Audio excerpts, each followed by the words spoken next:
You're live on a Twitchy. That's absolutely lovely. I'm always happy to be live on Twitch. I love that voice just now. That was great. It's a good old Yorkshire boy accent, mate. It's what my dad's side of the family sound like. Oh, that's fucking amazing. You sound like you're dead ass. Mason, you know what you sound like? You sound like you're about to like start giving me the sports ball news. Sports ball? What the fuck is sports ball?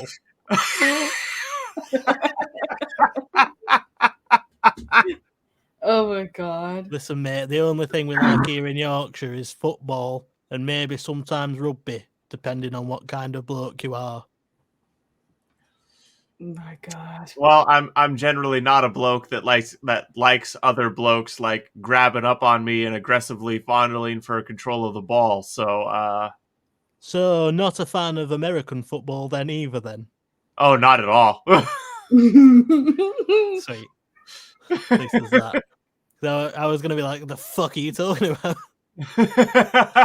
If you'd have been like that about rugby, but then you'd have been like, yeah, but American football, that's great.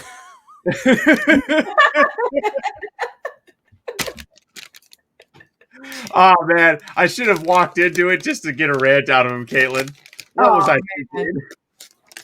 I know. That right there is proof that you're not high enough yet. I guess, man. Man. Alrighty. So maybe I just saw that inconsistency. Oh, the playlist. Okay, bet. So we are. Oh my god, you got some shit in here, and it's oh my god, Mason. What? The first thing on your list is something I've seen before.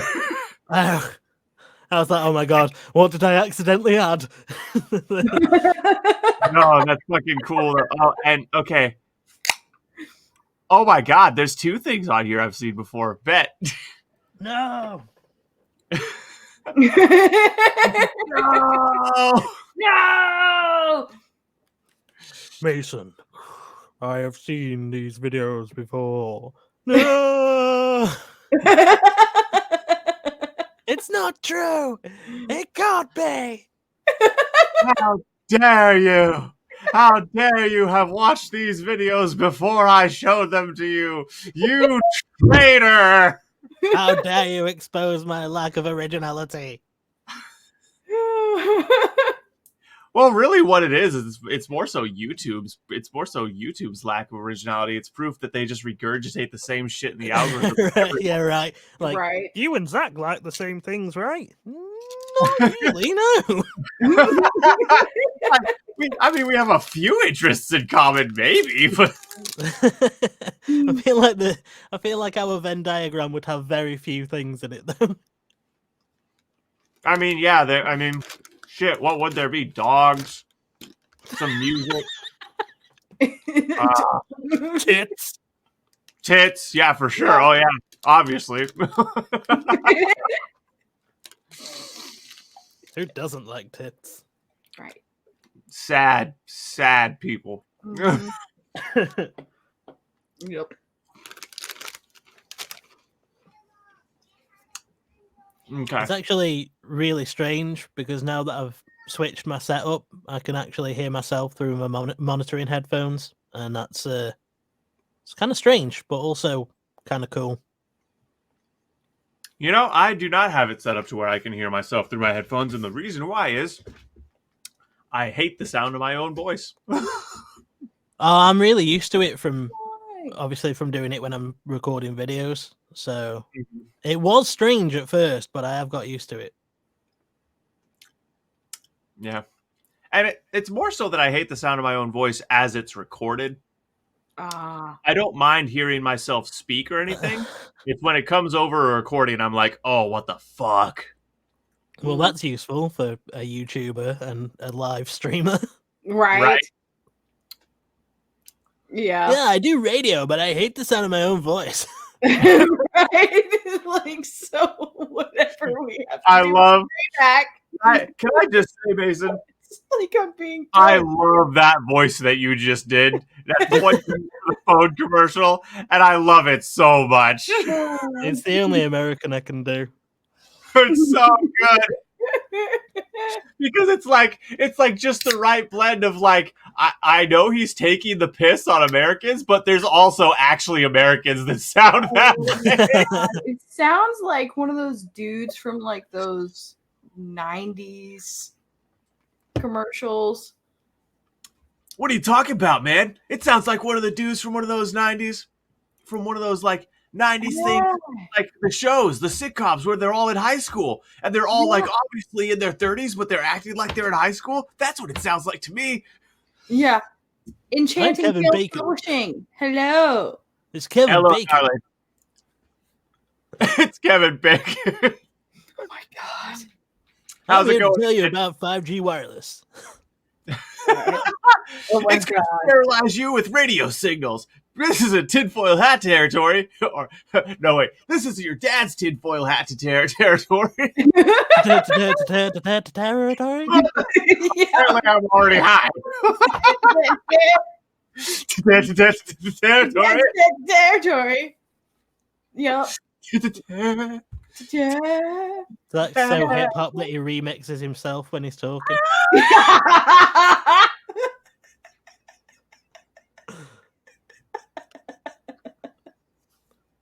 This isn't your dad's 5G territory. Oh my god. Drop the bass. Boom, boom, boom, boom, boom, boom, boom.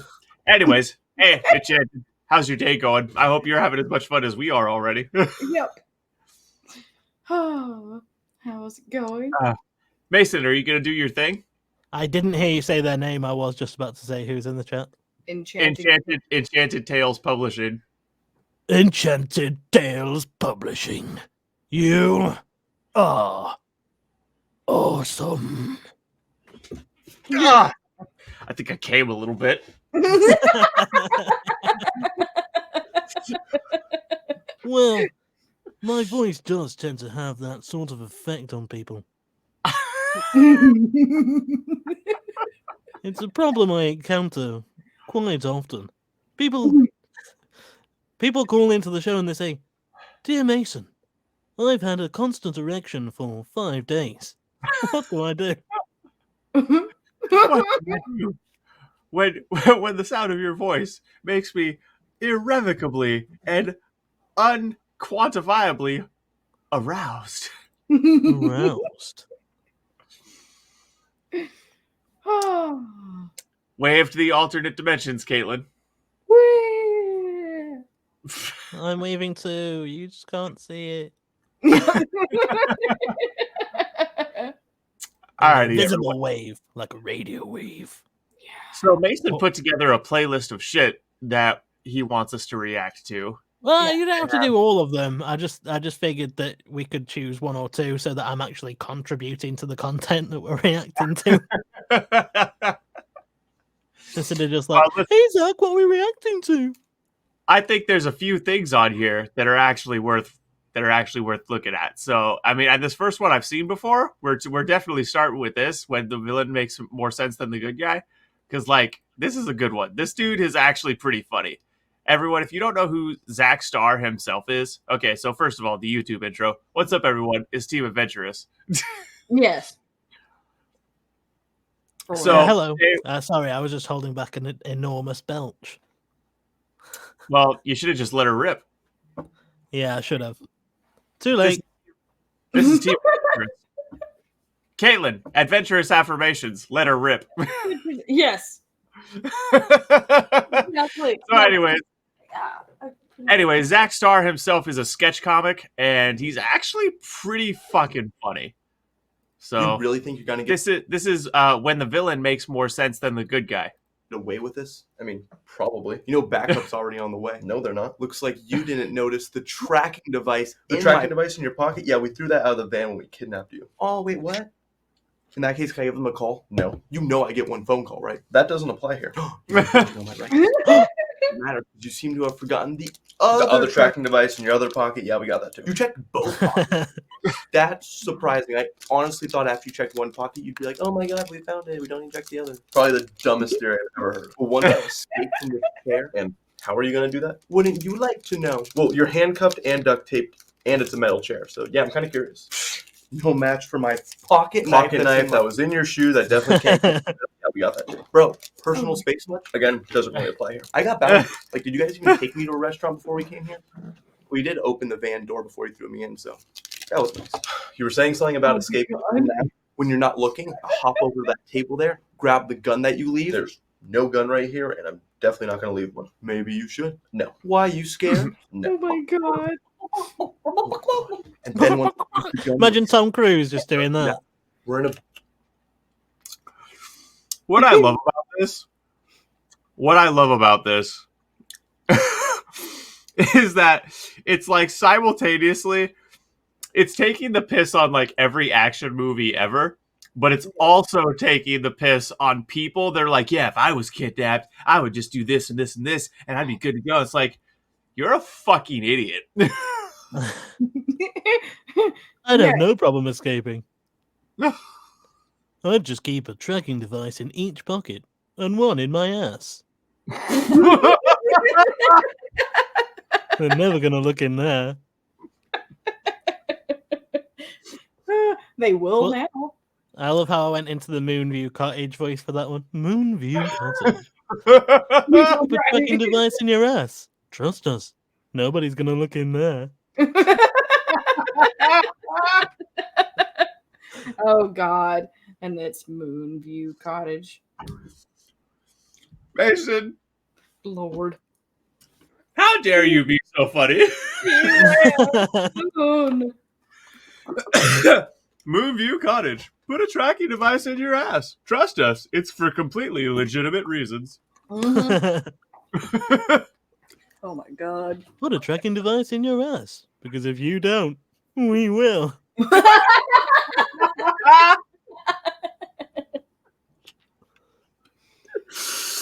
Oh, Lord.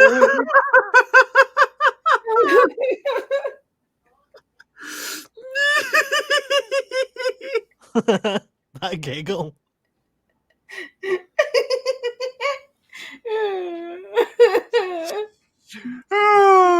It sounds so sinister when you say it like that. Because if you don't, we will. Oh yeah, that's the whole thing with Moonview Cottage thing.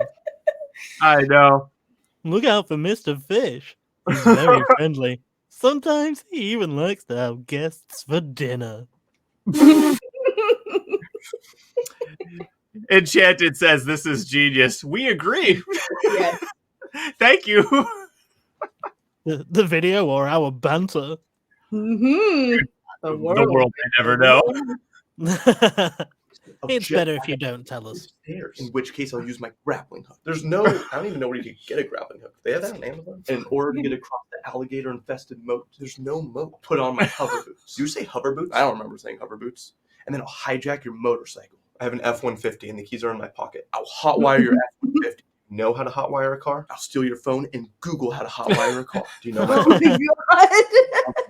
Oh my god. 1 per second. It'll take me approximately. After 3 tries, Apple locks you out for a minute. Oh my god, that's so annoying. Hey, by the way, just so annoying. Oh my It's so annoying. I heard an urban legend, and I don't know if this is true, but I heard an urban legend that this dude just kept trying on his phone.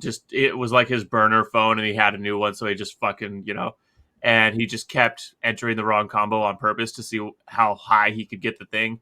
And at one point, he got it up to like 2 years. What? Well, when we got this laptop, it had a password on it because obviously it had a previous owner. Mm-hmm. Because I stole it, clearly. But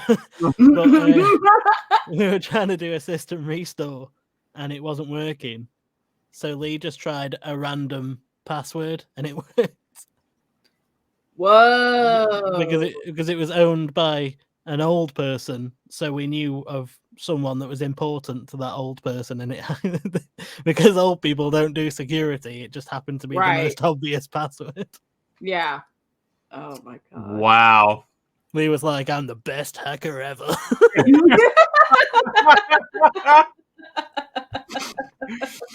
She was like Mission Impossible. Yeah. Oh, your birthday. My password is not my birthday. Exactly what someone who has their birthday as a password would say. You know you can't unlock the phone, right? Yes, I'll call the police. There you go. And I'll ask them to find my pocket knife. What? Then after I cut myself out and grab your gun, still no gun, I'll throw it at you as hard as I can. Jesus Christ. Knocking you I'll throw it at you as hard as I can. Save the princess. What princess? And go back to my job at the TSA. What a callback. Oh my god. Speaking of what a callback. Speaking of calling the police, did I tell you that we accidentally called the police the other day? What? When we were on our walk, we were just walking along, just talking, and we sat down to have a drink. Lee's like, "Oh my god." I was like, "What?" She goes, "I think I accidentally called the police." I was like, "What?" And the emergency number as well, because it had obviously called from like the emergency call screen without unlocking.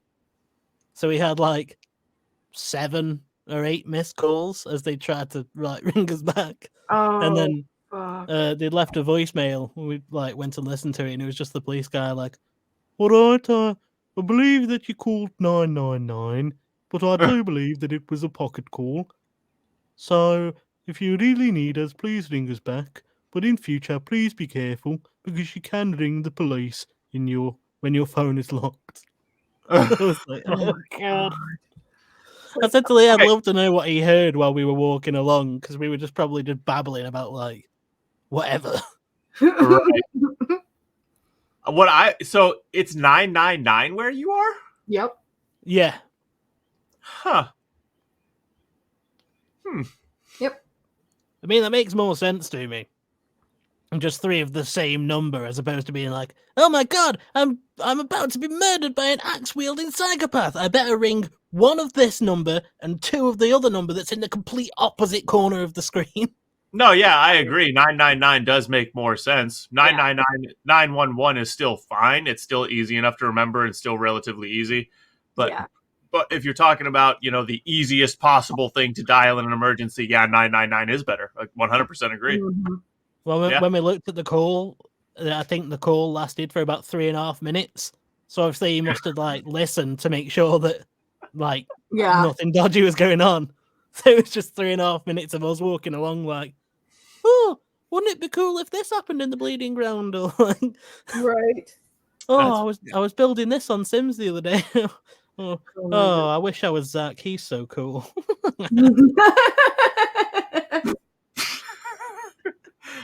Conversations that never happened. Exhibit A.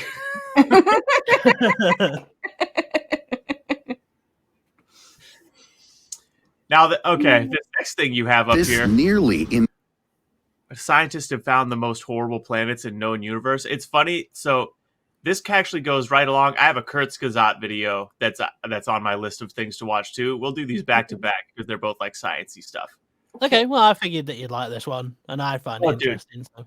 I love shit like this. Are you kidding me? I fucking love it. And in fact, actually, I'm actually subscribed to the channel this is on. Okay, that's good. Yeah. Visible dot among the stars is an unusual rogue planet. Although this object, located 20 light years away from the sun, doesn't have its own star, the sky around it isn't at all as dark as it might seem. Bright flashes light it up every now and then. The thing is, this rogue planet is 12 times more massive than Jupiter, and its magnetic field is 200 times more powerful. And this is what creates regular light shows featuring northern lights. But there are even more staggering worlds in our vast... Well, that sounds beautiful. What's so horrible about that? Right. In this video, we'll find out how can a planet be ice cold and extremely hot at the same time? Is there a place where Katy Perry. not down? What? I don't know. Ask Katy Perry. God damn it, Mason. That lazy laugh. But That upward. And that what was are the kind of amusing, but I'm not going to give you the credit of laughing at you.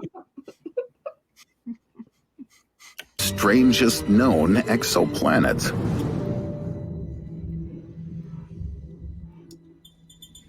In which of the worlds could you take the coolest photos? Just 57 light years away from Earth, there's Just 57 light years. Just a mere 57 light years. That's some talk tube shit right there. Come to la la la la. It's just 57 light years away. Good lord. Hop on down to Garlax 15, a mere 57 light years away from your front door. Oh my god. You can't come, but your great great great great great grandchildren can.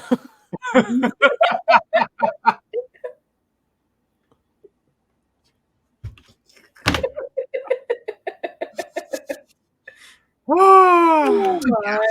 called GJ504b. We'll call it the cherry bomb. Planets like that are usually yellow-brown Sounds like delicious. Jupiter or orange like Saturn, but this one is very young and bright pink thanks to its heat. From the cherry God, it's bomb fabulous. orbit, you could What was that? Oh my god, it's fabulous. It's so fabulous. Yeah.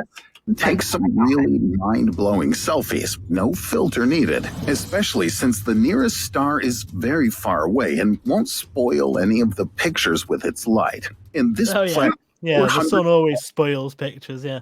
Yeah. Right. I just Stupid hate it when I'm sun. able. I just hate it when I'm able to, see things. I fucking Right. hate that. Stupid sun giving us all the natural light on Earth. Spoiling everything. Fucking stupid ass sun. Might as well blow Causing global warming. up. Us light years from Earth eclipses its star itself. Scientists unofficially nicknamed it Mega Saturn, as rings of this gas giant are 200 times bigger.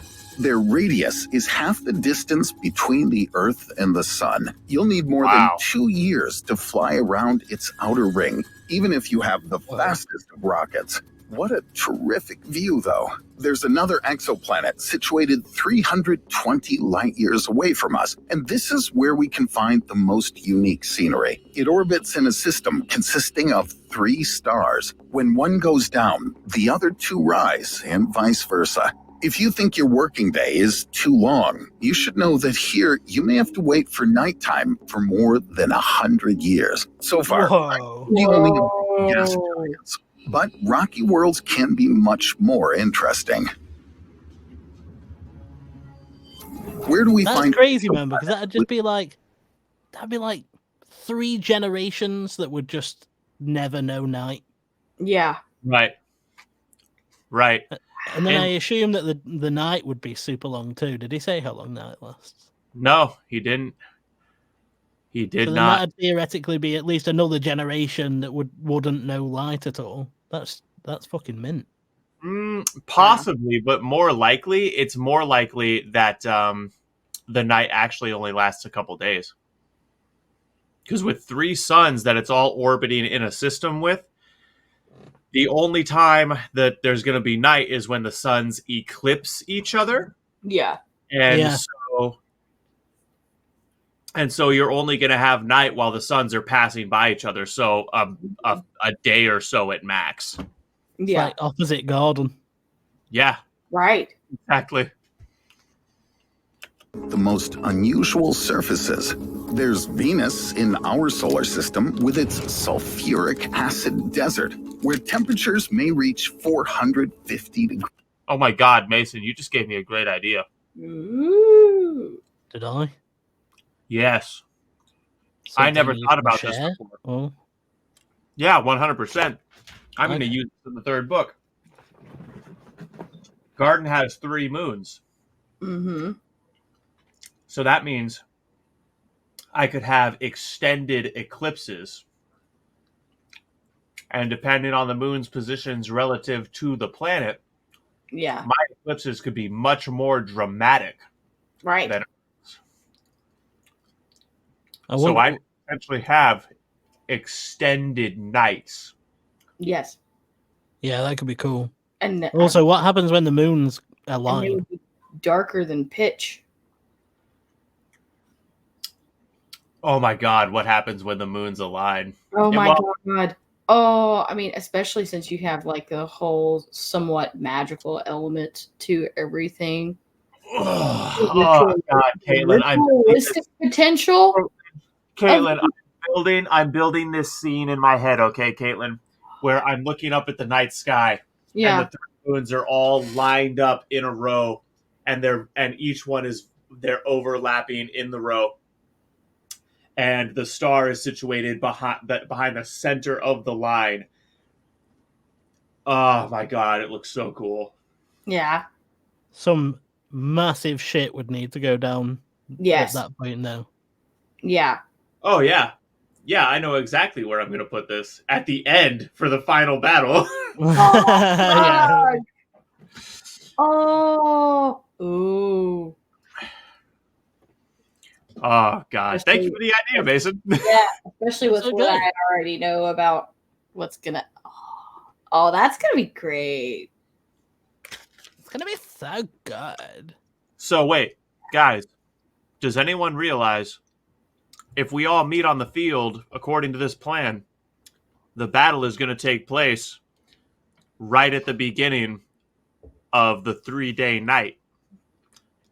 He's right. Yeah, he's right. Oh my god.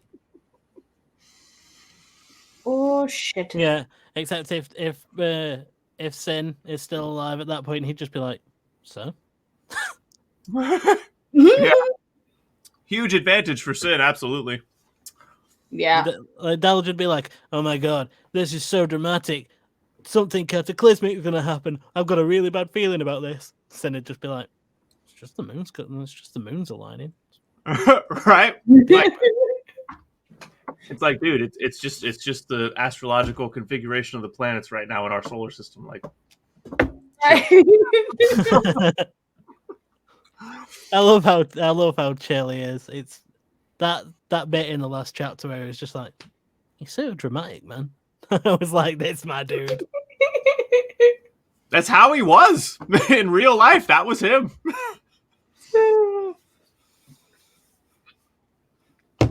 I'm glad I captured a little bit of his essence.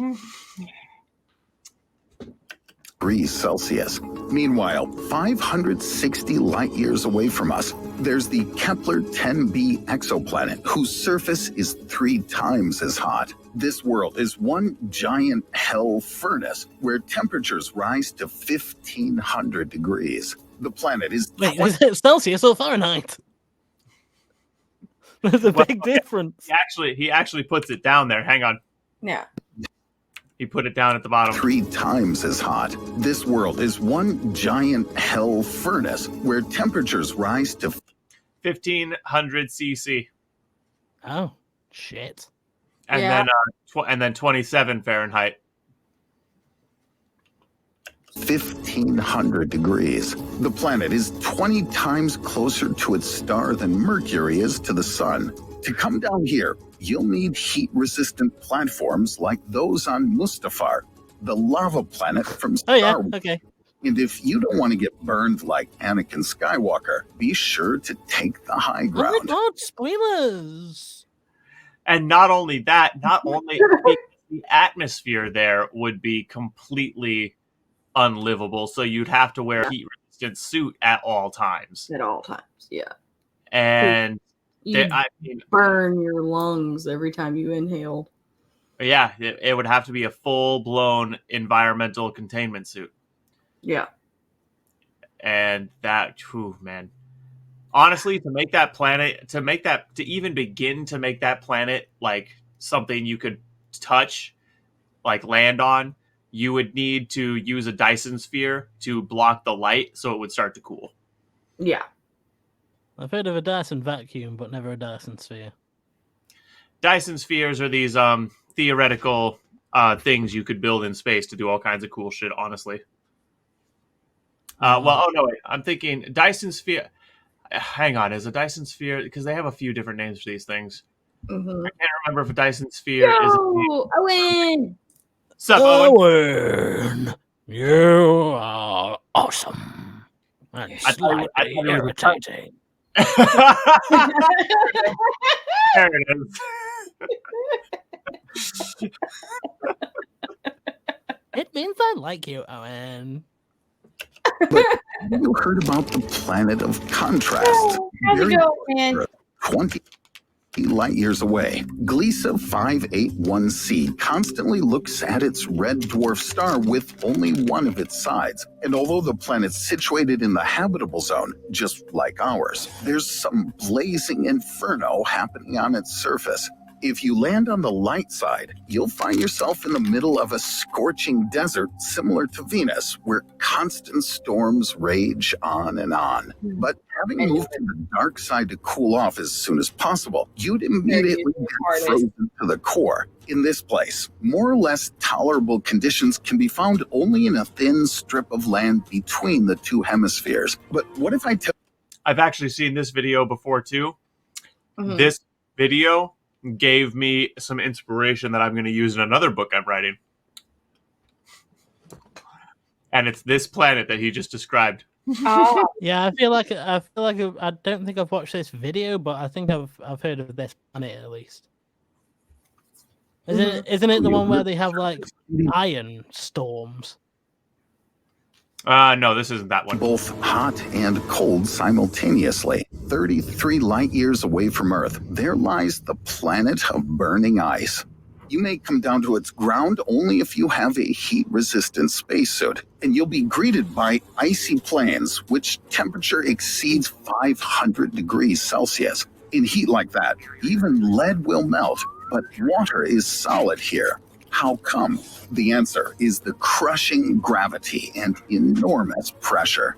So even a tourist clad in a heat-resistant spacesuit will break their legs here. But don't worry, we have a special indestructible suit that can withstand just about anything, and we certainly go further without it. I mean, to the planets with the most extreme weather conditions. Here on Earth, we have rains, snowfall, hail. At worst, precipitations might take the form of fish or toads, but it doesn't rain on the planet located as far as 65 light years from Earth. It glasses. In the atmosphere of this gas giant, there's a lot of silicates, translucent blue stones. Under the influence of the heat produced by the nearby star, they evaporate and form clouds. Subsequently, they produce precipitation that falls down like blue glass. Sounds like a beautiful sight to see. But I forgot to tell you that because of the mighty wind reaching 2.5 kilometers per second, the glass falls to the ground horizontally and cuts and sweeps away everything it meets. For that reason, astronomers called this place the Slasher Planet. And the Slasher Planet are fucking awesome. Wow. That's so cool. Talk about the most extreme place in the universe to live, man. Yeah. Where do you live? Planet. What's your favorite planet, Emma? It's me, isn't it? Planet, which is 1,000 light years away, is every My Chemical Romance fan ever wants to move there. Right. The Slasher Planet. Sure, there are no shards of glass, but real jewels soaring in its heated atmosphere. These aluminum oxide clusters are, in fact, rubies and sapphires. But the weather is not only about precipitation on Earth. There are sea tides caused by the moon. In a star system situated 1,200 light years away from Earth, tides occurring there are the most destructive. Every 3 months, a gas giant, Kepler 36c, passes so close to the rocky planet Kepler 36b that it triggers powerful earthquakes and volcanic eruptions on the You're latter. getting too close. I'm feeling very triggered right now. Oh my god, stop orbiting next to me. You know I don't like it. You know, I like my personal space. It's like, oh my god, but it causes volcanic eruptions. So, I mean, is it is it really that it doesn't like being orbited so close to? Well, I don't know. It just depends on what kind of eruption, because I tend to emit volcanic eruptions when people get too close to me too, but they're just designed to keep people away. Gross. Planets are influenced by their stars, and sometimes this influence is genuinely astounding. What worlds up there have the most unusual and extreme interstellar weather? Any massive object in space attempts to take the form of a sphere, but this exoplanet, 870 light years from Earth... Does that mean God's just a sphere? Mm-hmm. Everything's made in his image, everything tries to take the form of a sphere, therefore God is sphere.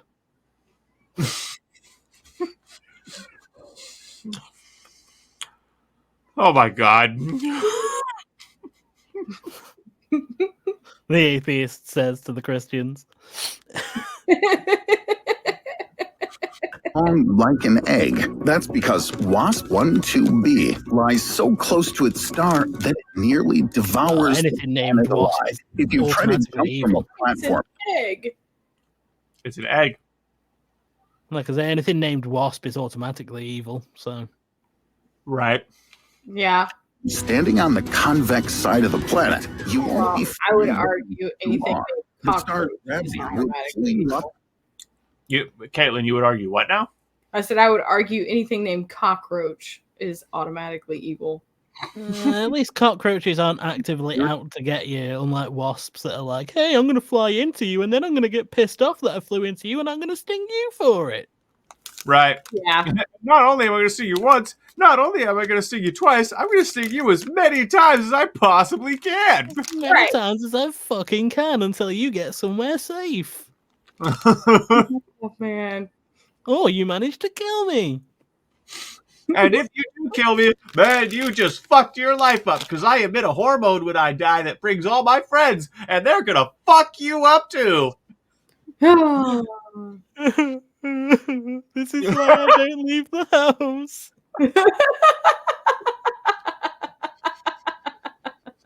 You away to outer space. Scientists have estimated that the mass that the egg planet loses every second equals the weight of 1,000 great Egyptian pyramids. In 10 million years, I could lose weight like that. Will be gobbled up completely. Now, this is a tiny planet located more than 2,000 light years away from us, and it looks like it has a serene life. But this star that dims in the sky is actually the undead. This celestial cadaver is a powerful pulsar that showers the planet with storms of radiation and X-rays. Compared to this world, the molten reactor in Chernobyl is a little piece of paradise. Only spirits of the dead could possibly survive here. That's why astronomers call this planet Poltergeist. Even a super... You'll have to get treatment after this tour. Fortunately, on the planet Kepler 438b, located almost 500 light years away from Earth, you'll feel right at home, as this is, in fact, another Earth. And this planet is the most extraordinary of them all, because a world that can provide suitable conditions for a human or any other life is quite a rarity in the universe. But? Okay, no but, you're just being a knobhead.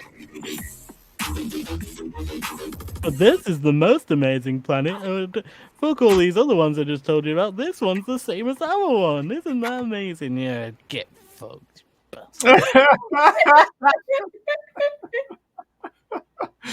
Damn, Mason, so much vitriol, so much hate. Calm down.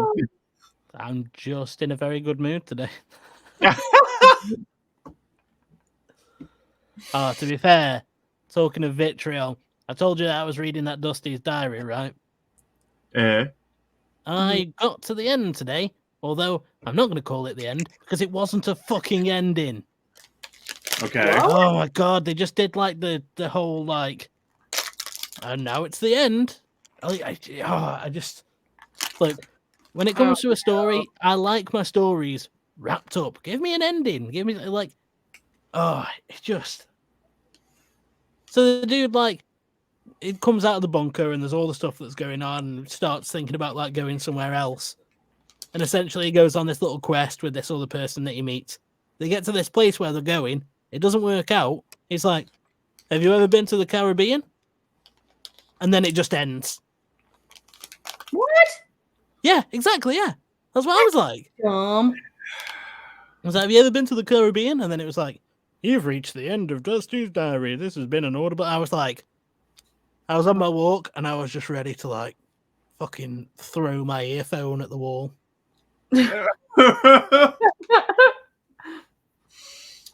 Dude. Oh. Oh my god.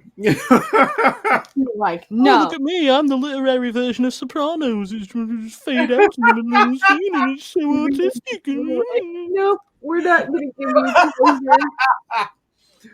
closure. Oh man. It is, we're going to tell all such of our an people. artist. Right. Yep. This is a European ending, leaving you with more questions than answers. Is that what it's called? Yeah. Well, You know. wanted a happy ending, but I gave you a European ending. Yep, we gave you the European ending. It leaves you with more questions than answers. Because like how in a lot of those, like, French or Italian, like, really artsy films, they just kind of leave off the ending a lot of the time, where it's just whatever. And you're like, what the fuck? How can you end this here? This isn't even like cliffhanger. This is just like, oh, we got tired and decided to just stop telling the story. Okay, bye. I've used all my ideas now. I could try to come up with an ending, but I can't be bothered. That's right. We can't be arsed. So bye. The thing is that like I have reactions a lot stronger than Lee. So Lee was like, "Well, that was annoying." And I was like, whoa, I want to find this author and wring his neck. Right, yeah. I'm going to leave him an angry review. Now, only one of those is the appropriate response, Mason. And it might surprise you, it's yours. Yes, but you're American.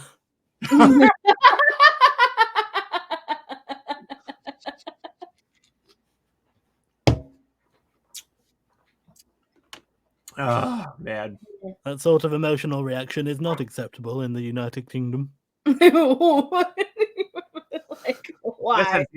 This kind of heightened emotional state is against regulations. You are required to now take 3 tranquilizers and sit down so that your heart rate slows to the mandatory 52 beats per minute. Anything above this is grounds for punishment. As you may know, the symptoms for negative thought syndrome are exacerbated by emotions, so try not to have them.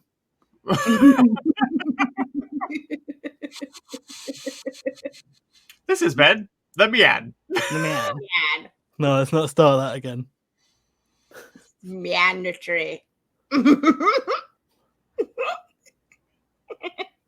So what's next then? What? Oh yeah, the other science one. What we doing? Yeah, we can do the Kurzgesagt one really quick. It's 12 minutes, so it won't be really quick, but we can do it. Yeah. Science. Unless you speed it up. I could speed it up. They don't know what they're talking about, these scientists. They're just coming up with theories. It's all scientific willy wallocks.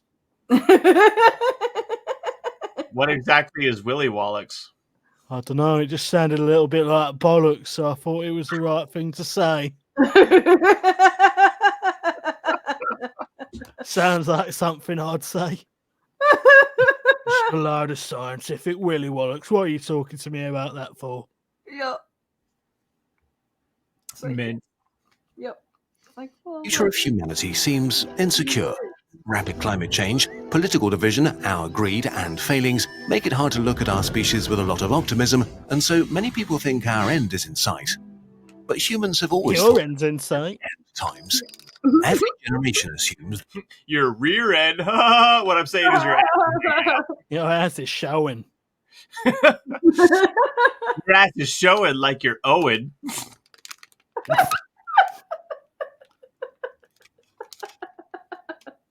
Caitlin gets it. I do. They're important enough to witness the apocalypse, and then life just goes on. This is a problem because it leads to short-term thinking and prevents us from creating the best world for ourselves and our descendants. What makes this worse is that we may actually be living at an extremely critical moment in human history. To understand why, let's look at the temporal window of humanity and ask, when will the last human be born? And how many people will there ever be? Because that's possible. Like, right, yeah. Because, you'll be able to get the answer to that. Right. Zack's reaction is, you two Philistines, for fuck's sake.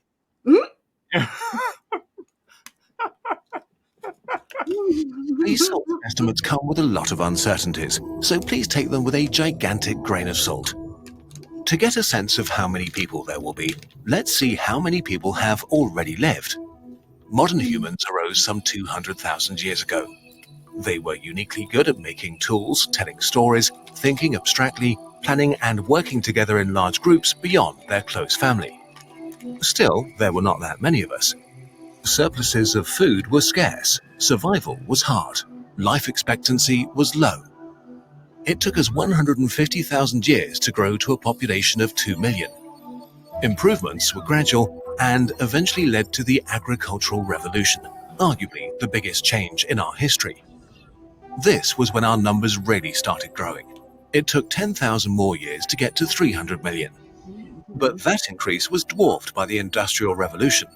In 1800, there were 1 billion of us. The human population doubled in just 120 years, and then again in 50. Today, we number around 8 billion. Yo, stop having sex, humans. Right. Ew, gross. They're doing the thing where they do the thing. Ew. I'm sorry, though. If there was any other, species that was multiplying that fast, we'd be like, we gotta cull them! They're becoming a problem! I mean, well, you that's see, fair. There are people who think that way, though. There are people who think that way about humans, yeah. Yes. Indeed, there are. 1,000 years, about 117 billion humans were born and lived, and 109 billion also died, which means that about 7% of all humans that ever lived are alive right now, as many as were born in the first 150,000 years of human history. My brain. 207. Mm-hmm. My brain. Babies join the party. Oh my. But there aren't just more people. Never before have we been or lived longer. It's like, with growing living standards. What happens before television? What, Kate?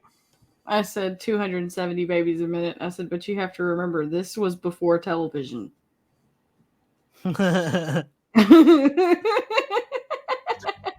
UN estimates that around the year 2100, we will hit our population peak and there will be 125 million people born each year. It's pretty unlikely that birth rates will stay stable forever, but let's pretend to make our thought experiment simpler. How many people there will be in the future depends on when our species will die out. And here, we find a lot of uncertainties. We are able to destroy ourselves through our own inventions, but we are also able to find solutions to avert catastrophic risk. We can change the direction of planet-killer asteroids, but we've also invented nuclear weapons.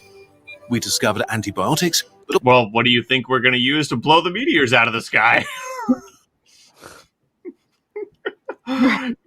We gotta show those meteors who's boss, and what better way than with a good old freedom sickle? Or your ego. Oh my god. That outweighs anything. Mason, look, we can't launch my ego into space against a meteor, right? The resulting explosion, it would not only would it destroy Earth, it might take a chunk out of the Milky Way itself, okay? It would have the power of 16 neutron stars. Only 16? You're selling me short, Mason. Yeah, right. It's not as funny when you join in.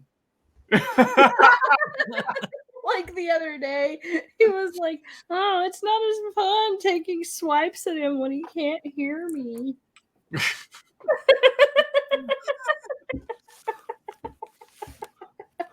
Well, it's just like taking shots in the dark. It's just no point. Like shadow boxing in a dark room. Taking shots in the dark. Isn't that the only way you take shots?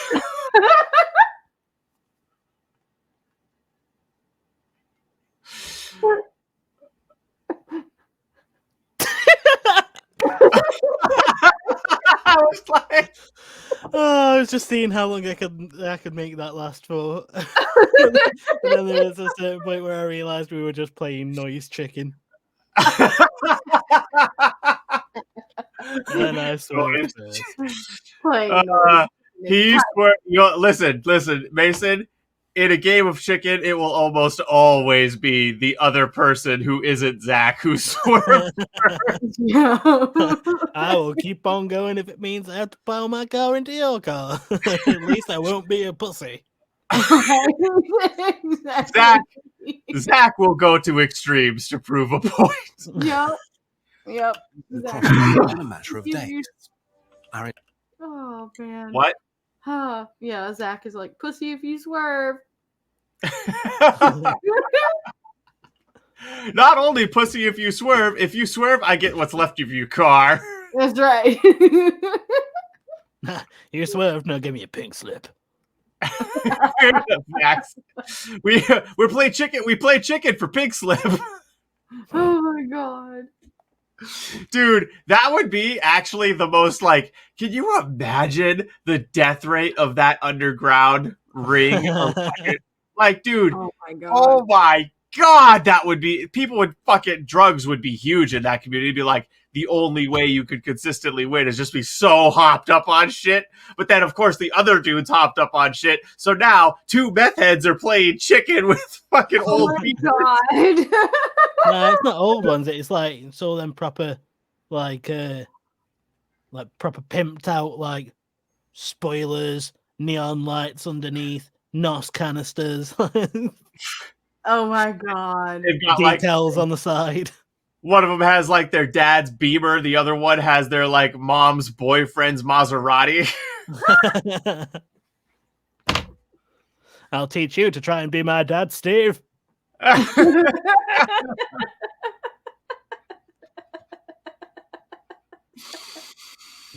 You're not my real dad. You're not my real dad. Industrial system gives us an incredible standard of living, but also change the atmosphere in the process. Oh my god. It's very hard to say if human ingenuity will prolong or shorten our species' lifespan. If things go badly, our end could come suddenly. But if we manage to avoid that, we could conceivably stick around for a long time. What, Mason? My end's going to come suddenly. Because I'm going to jump off a cliff. Okay, see, for some reason my brain was taking that to a sexual place. You're not the only one. Okay. Oh, yeah. Yeah. It was originally meant that way, but then I just thought that I'd veer away from that as fast as possible. It's like run from the sexual innuendo. So every day we don't destroy ourselves may mean life for an unfathomable number of humans. How many people are we talking about? It depends on how far our species is going to expand. Scenario 1. Humans will never leave Earth. If we stay on our home planet, a good metric to look at is the extinction rate of animals that we get from the fossil record. The average lifespan of mammalian species is in the region of 1 million years, with some surviving up to 10 million years. Our close relative Homo erectus survived for about 1.9 million years. Let's be conservative and assume that humans will survive for 1 million years, which leaves us 800,000 more years to dawdle away. Assuming a stable birth rate of 125 million people each year, this means there are roughly 100 trillion humans waiting to be born. 850 times greater than the number of people. That's not a line I want to join. What was that? That's not a line I want to join. I get annoyed if there's like 5 people ahead of me in the queue at the supermarket.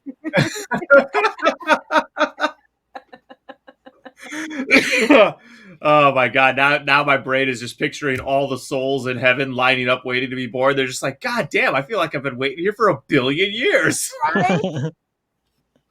Just on the worst like travelator thing ever. Oh my god! Even better if it's in and out. Like if there's one in, one out. So like they're waiting to be born. Meanwhile, all the people like coming back, like, hey.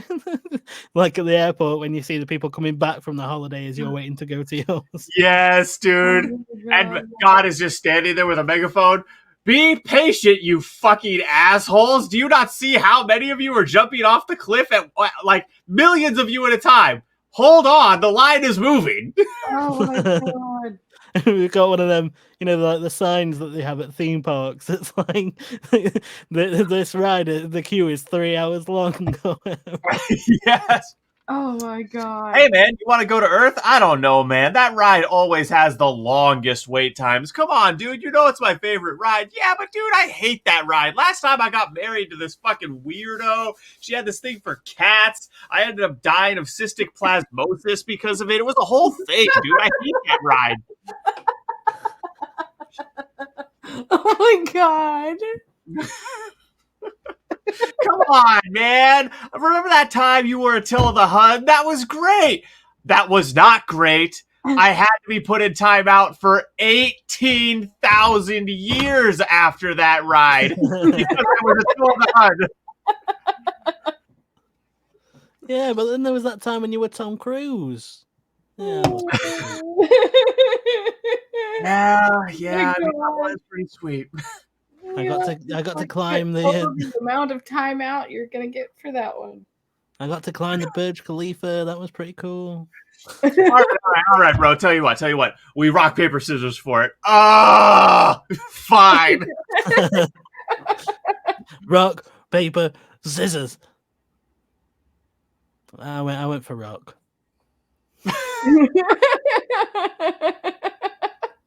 Dude, you always go for rock. Why do you always do that? I always beat you. I know, but it's just what I'm most comfortable with. I'm non-violent. I don't like going for scissors. Oh my god. Paper is an option, and not really my style. Man. 0.008% of all people that will ever live. Think about where this leaves you. Instead of putting you at the end of the chaotic mess that was our past, it would mean you live at the very beginning of something big. Whoa. The human story at the end. Doesn't this feel incredibly different? Not really. Now, I feel exactly the same as I did about 10 seconds ago. Right. Mason is just like, man, I don't feel different at all, but thank you for trying. Right. Pessimistic estimate. It's a very Chad answer. Okay. Time of the most successful mammals, then our future numbers rise to 1.2 quadrillion people that have yet to be born. And even this seems far from our potential. As the sun slowly gets hotter and brighter, Earth will remain habitable for about 500 million years, giving so many more potential people the chance The sun to is like a woman because she gets hotter as she gets older. Wait, what? Yeah. So the sun is like a woman because she gets hotter as she gets older. And the analogy works because at a certain point the sun starts going the other direction and down. Right. So the analogy works as it just keeps going, and then finally it gets so old that it explodes. Oh god! Imagine if that's how people died. Imagine if that was just the natural human thing. It was just like exploding into a ball of just like blood and guts. Bill timed out. Yeah.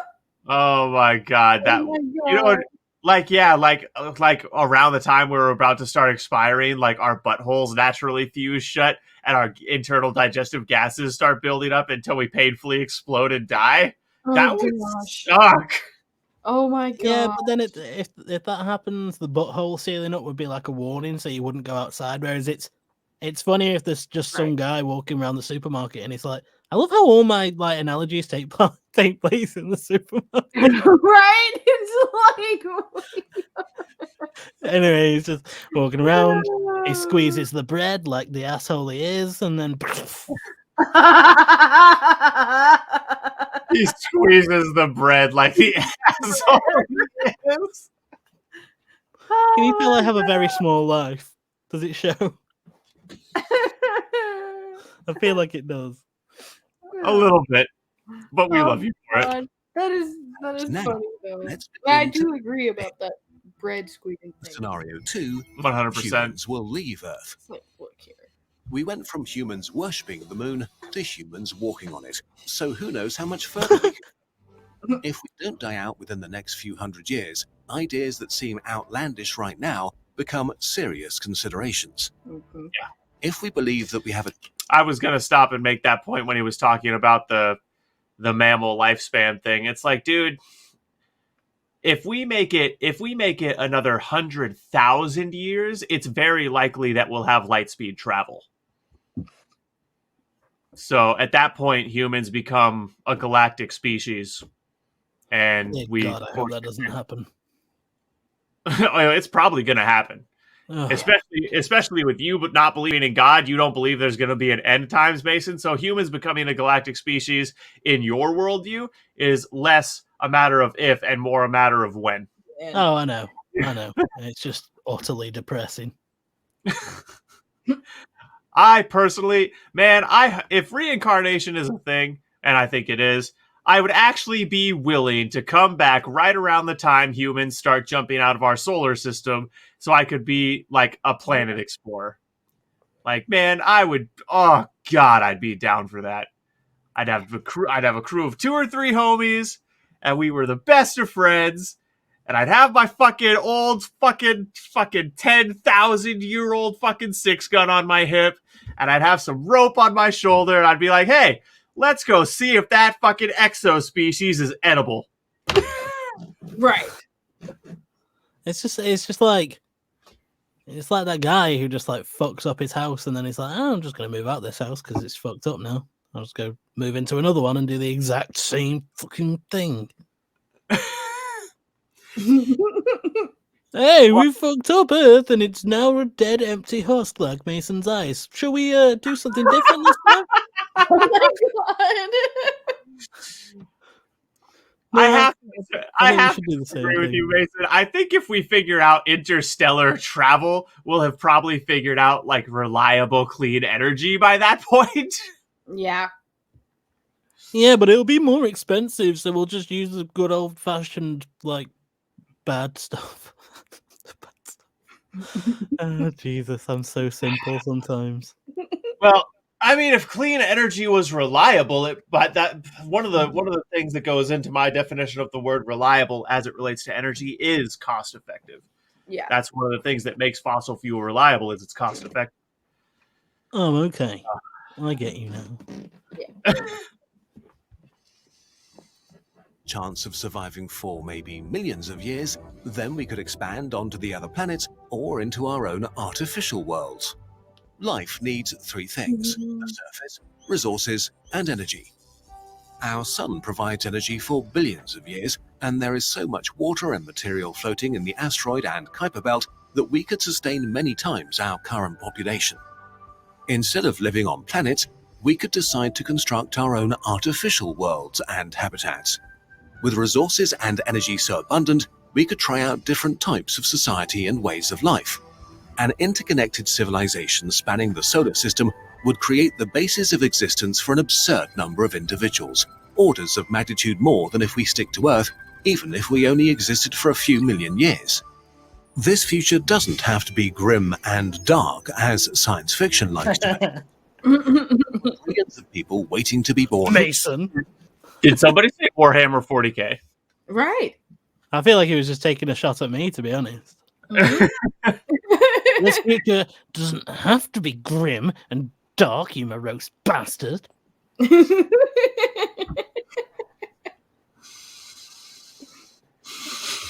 Like, hey.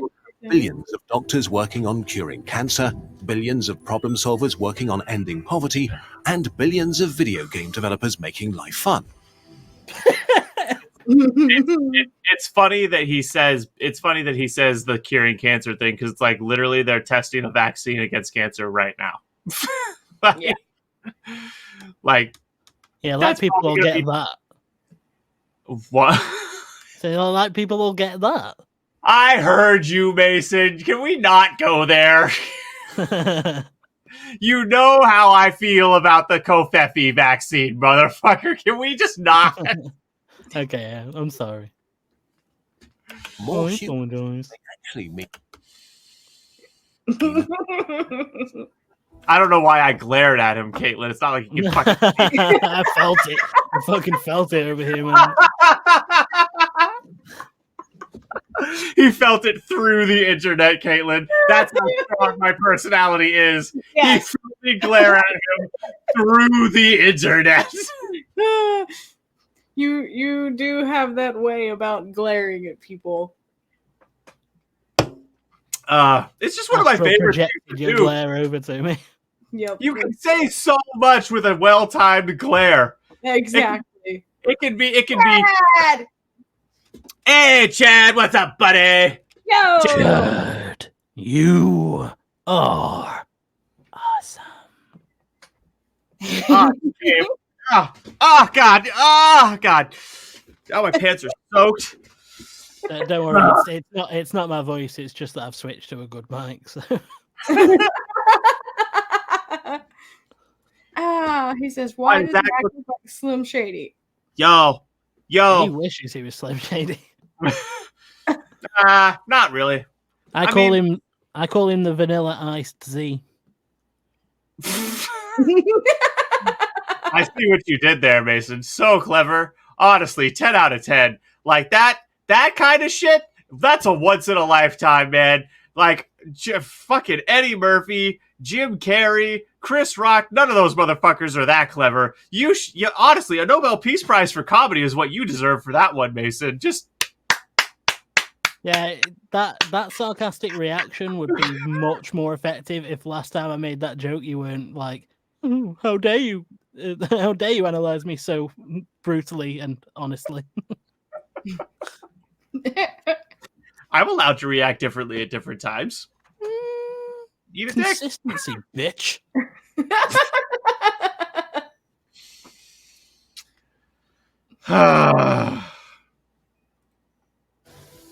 Another upside of leaving Earth and spreading out is that... I'm sorry, where are my manners? How's it going today, Chad? And I look like Slim Shady because my hair is being stupid. So, to answer your question, I just put my hood up so my people don't have to see all my fucking random hairs popping all over the place. Did you just say Eminem has stupid hair?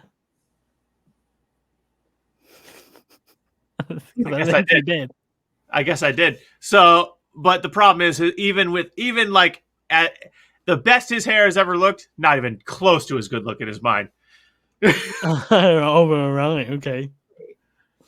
Hey, I'm just saying, my hair is one of my best features. It's certainly better than my face.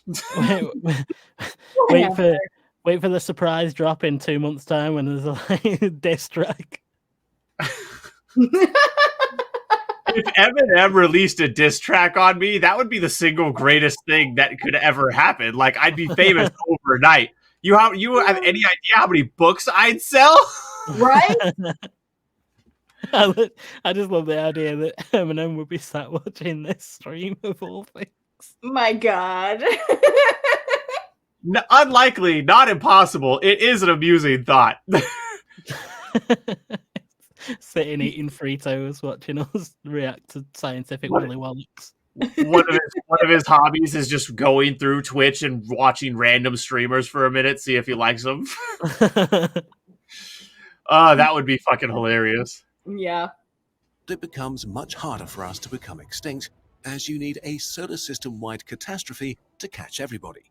Oh, so man. aside from nearby supernovae or gamma-ray bursts, humanity would be relatively safe from extinction, maybe for billions of years.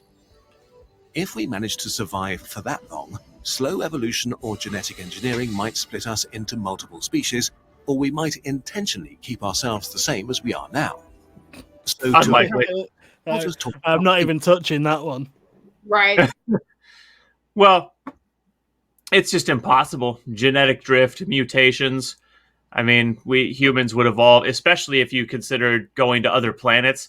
The things we experienced on those other planets, new minerals, new compounds, differences in radiation, we'd end up with variant species. That's just how it would happen. Yeah. From now on, instead of humans. Okay, now let's think. Okay. Scenario 3, people leave the solar system. As enormous as the solar system is, it is just one star system among billions in the Milky Way. If future people can colonize, say, 100 billion stars and live there for 10 billion years, with each generating 100 million births per year, then we can expect something like 100 octillion lives to be lived in the future. This is a one with 29 zeros. 100 trillion. We can spin this up as much as we like. The Andromeda Galaxy will merge with the Milky Way, adding another trillion stars for us to settle. Red dwarfs stay active for up to 1 trillion years, and future civilizations might even find energy for their habitats around black holes. A sufficiently advanced civilization of our descendants might even try to reach other galaxy groups. While these numbers are mind-blowing, they may underestimate the number of unborn people by And if we lived even long enough to where we were colonizing other solar systems, it's very likely that we would be at a technological place where we could create our own stars. Yeah. Okay. Scenario 4. Humans leave the universe. In theory, if we could colonize parallel universes, we can.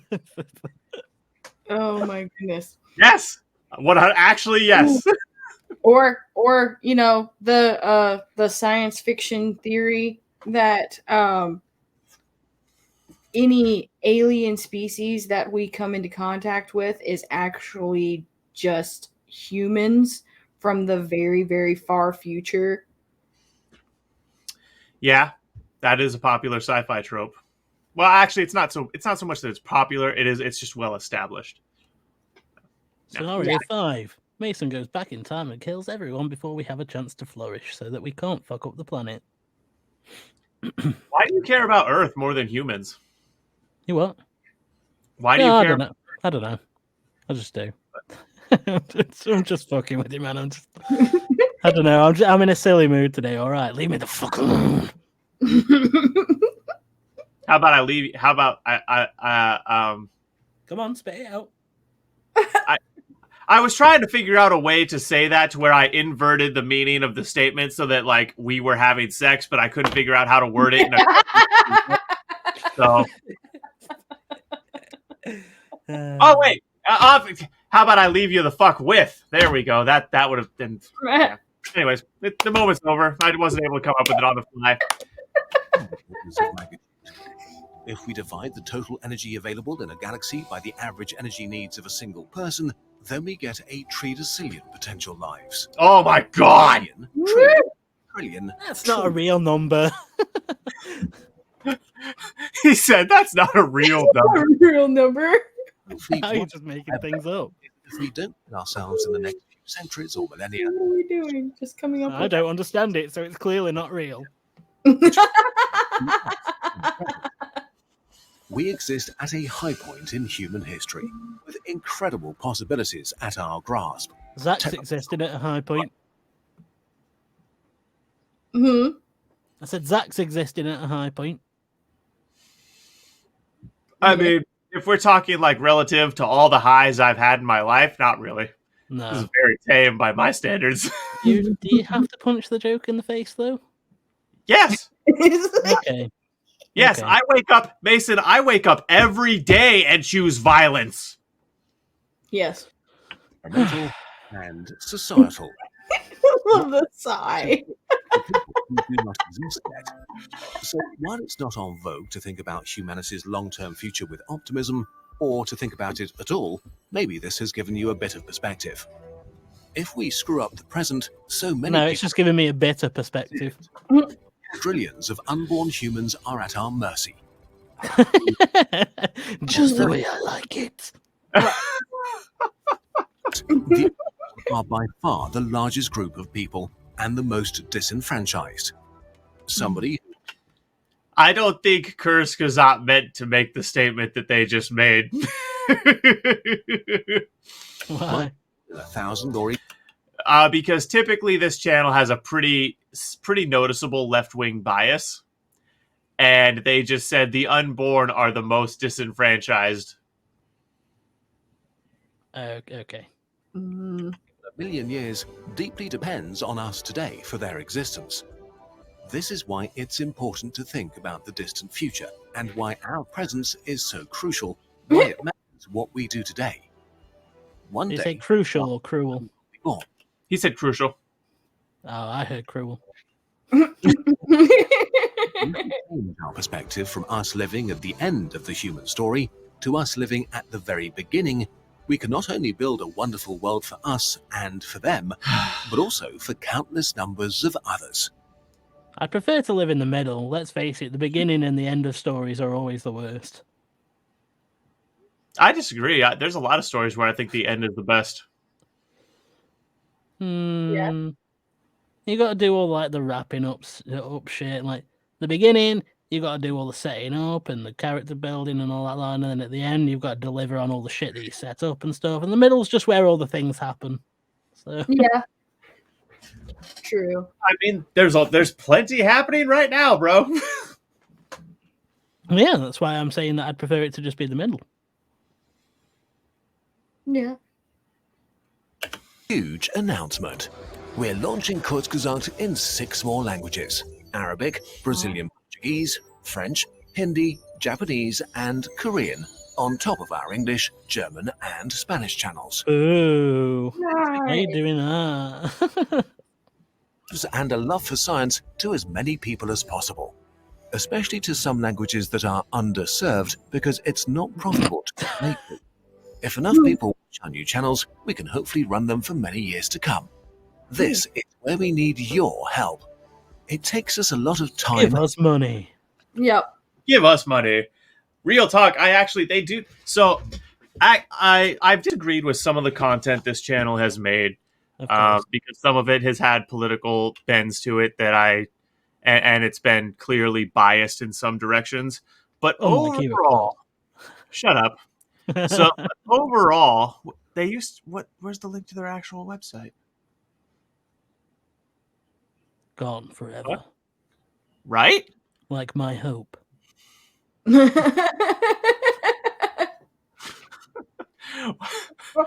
my god. There it is. They have a line of posters, which I actually think would be great to have in the home for multiple reasons. Their solar system, and like this is not only is it incredibly aesthetic, but it's accurate and contains genuinely useful information. Yeah. Genuinely cool. Not a sponsor. Yeah, thank you. Yeah. And besides that, like I said, they're highly aesthetic. They have good information. And I do believe that overall, this organization is doing something good in the world. They're trying to be a free source of high quality information. And I admire that deeply. Even if I do disagree with some of the things they say, they're doing what they're doing with honest, altruistic intent. Yeah. So I respect what they do overall. And I plan, because I'm going to homeschool my kids because fuck government schools, I'm going to have quite a few of these posters in the house. For sure. Yeah. Can you hear me now? Yes, I could. Well, I could hear you before. Yeah, it's okay. I was just trying to mute my mic, but it didn't appear to work. Okay, got it. How about now? Yes, I can hear you now. Apparently, it's just not going to work. Huh? That's interesting. I wonder if your mute thing is. I was trying to use the hotkeys, but I just don't think I was doing it right. It's okay. There's you can hotkey your mic to, huh? I mean, that's what StreamYard says, yeah, but it's not working, so apparently not. No. Oh, via StreamYard. I thought you were talking about using the button on your mic. No. Wait, what? No. There is a mute button on my mic, but I daren't press it because I don't want to fuck anything up. Oh, that's the primary way I mute myself. Yeah, I could do with a brief intermission. I could actually do the same thing because I am finding that my tummy has the rumblies. So. Okay. See you in a second. Okay. Then. Yep, Caitlin, are you gonna stay in, or are you gonna use the bathroom too? Yeah, I'm gonna. If we're gonna not intermission. Okay. So. Yeah. All right. I am going to go ahead. I'm gonna just put on a video while we're gone, so that some of the time is taken up. All right, we will be back, guys. Okay.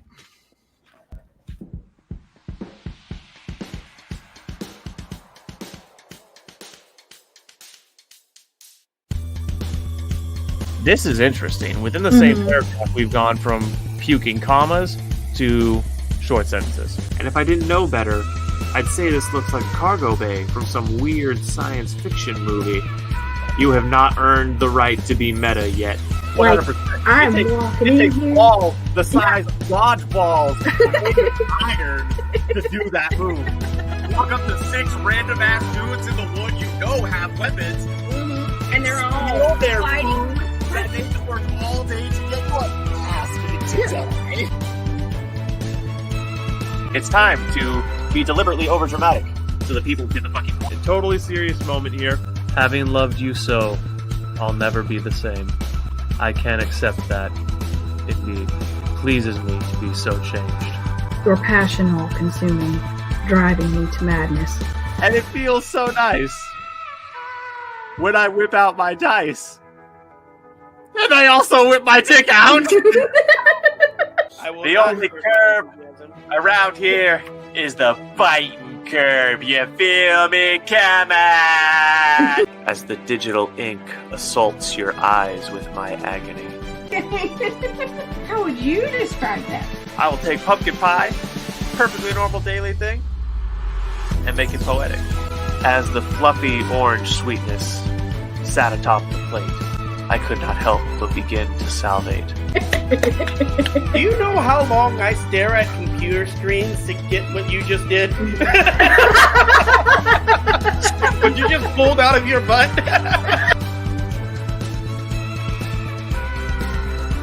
Message of the story, something that I fuck with. Don't let the government hold ya hostage. Reds rebel, cause you know they gotta. So sick of being lambs to the slaughter. And each line written so nice. Prose flow like obsidian ice. Chills down your spine, fine as red wine. Author like a carver, splicing every line.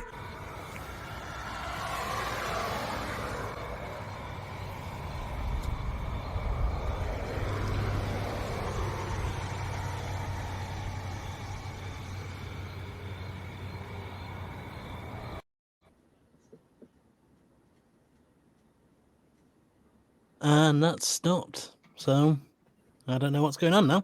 I don't know whether I'm here on my own or not. But I'll probably just ramble for a second or two. Hello. Okay, Kate's back. Hello, Kate. I'm here. We're here with Wild Kate. Yes. Yes, a wild Kate in her natural habitat. Good Lord. Yeah, because... Oh. Did everything go smoothly? Yeah. Yeah, I went out there and I got some caffeine. I hadn't had a sufficient amount today. Oh man. Well, this stream's going well so far. I'm actually having a pretty good time. Yeah, having a fairly good time. Whew. Oh man. I'm super excited because on Monday morning I'm going to be flying out to Washington. Ugh, why would you do that? Maybe go see my man. I'm gonna go see my man. Go see my man. Yeah. Yep. Yeah. We're gonna go on a road trip, and because Kat, she is she's been both of our editors, and she's getting married. So. Oh, good. Kate's back. Yeah. We're both back. Yeah. I have returned. Yeah, it took a little longer than I was expecting because I went out there and then my mom was like, "Yeah, I need you to get Seth some tea." And even though I'm like, "You're perfectly capable of doing that yourself," but it's okay.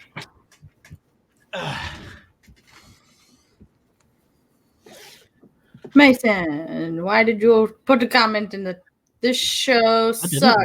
Why would anybody watch it? Who's the British guy? Dude sounds like he's been hit in the face with a rusty frying pan. Oh my god, why would somebody say that? That's awful. Why? That's horrid. Like, it's terrible things. Like, yeah. Whoever that guy is sounds like an absolute dickwad. Well, his screen name is Mason_in_the_dark. Oh, what a stupid name that is. So uninventive. He was like, my god. I just briefly wanted to go onto Twitch to see how I sounded, and I'm quite pleased with the results. Yes. Is that really why you wanted to take an intermission? Oh, no. I wanted to take a piss. The reason that I typed something in the chat was because I went onto Twitch and I thought, well, why not take the piss out of myself? Never pass up a chance for self-deprecation. Exactly. Never. It's very important. It's the spice of life. And you'd be like, look here. And you're like, look how much better I can hurt myself. There is nothing you can do that I have not already done to myself. That's right. I haven't listened to mindless self-indulgence in years. Okay. You want to check out, Caitlin, you want to check out this other thing from Zack Starr himself? Ooh, yeah. Mason has it here in the playlist.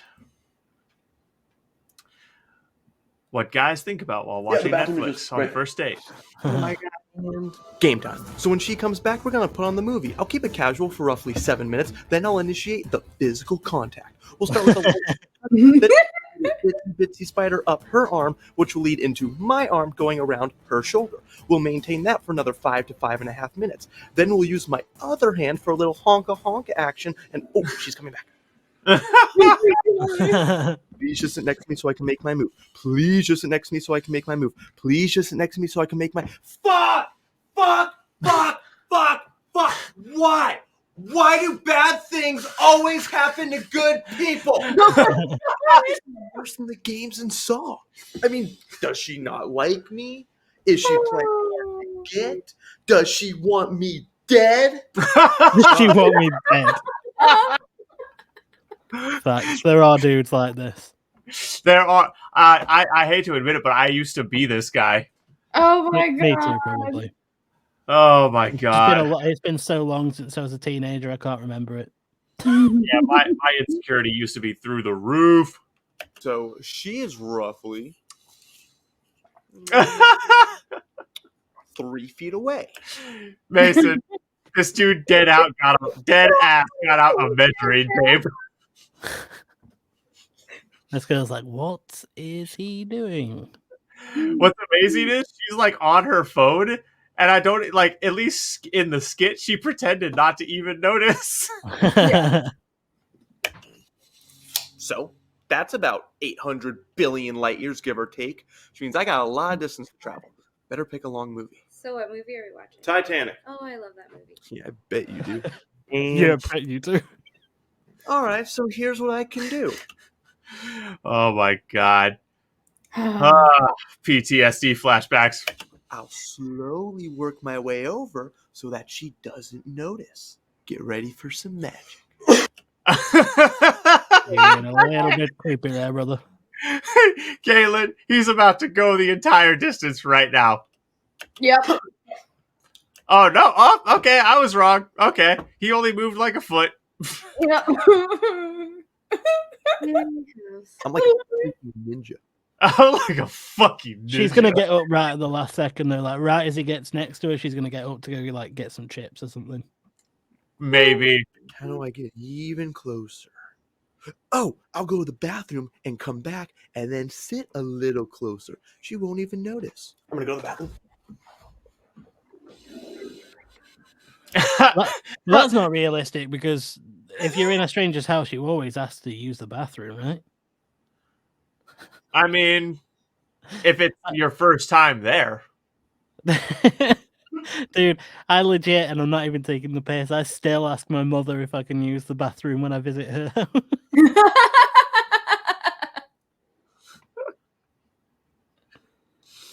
Hashtag British. Oh my god. No, actually, what's funny is I dated a girl. It's the girl on the cover. She asked if she could use the bathroom up to a year in our relationship. Oh my god. I was like, Angela, we've been dating for a year. Why do you still ask me if you could go pee? How long did it take her to poop, though? Don't answer that. Please don't answer that question. I mean, firstly, I don't want to know, and secondly, I don't want to know if you know how long it took, because that's...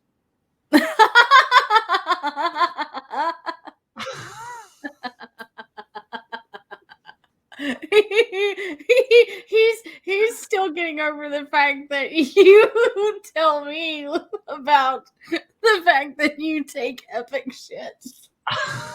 Yeah, I mean, like, me and Leah like that, but we've been together like 9 years.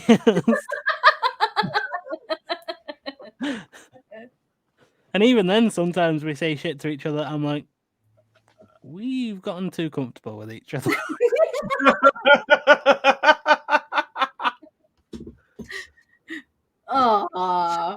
It's like, no, you just fast forwarded to the good part. That's all.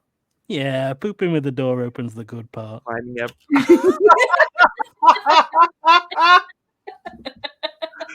I don't miss the days when I had to run the tap in the bathroom to pretend that I wasn't pooping. If I run the tap fast enough, she won't be able to hear the ploppity plop. Even though she totally knows that I'm doing it, I can pretend to myself that she doesn't.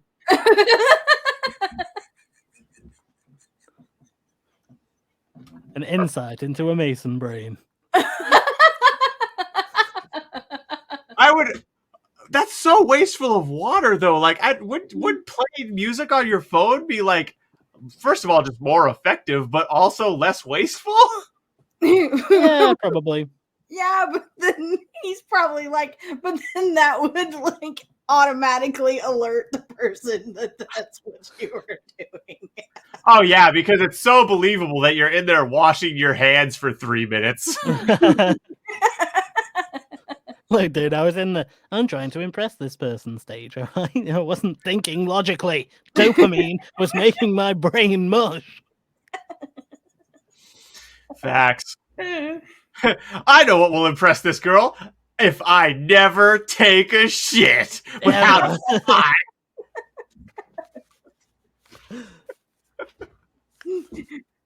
I don't remember how that ended, but I'm pretty sure it would have ended with Lee just being like, I know you're taking a poo, right? Oh, she knows now. Now I have to stop because now that she's pointed it out, it's just awkward for me to carry on doing it. Right. There we go. Climbing Everest is done one step at a time, but God. still so far away from those nice round peaks. Maybe I need to take a more analytical approach. My God, I can't believe that he just said that. It's so inappropriate. God. It's objectifying that woman. Nothing. Oh my God, this is fucking hilarious. He got up and she said, "What are you doing?" And it fucking the camera angle switched to him standing at a whiteboard with a bunch of equations, and it's him. He's got a diagram up at the top of all these fucking funky equations where it's him and her on a couch, and they're like 1,000,000 feet apart.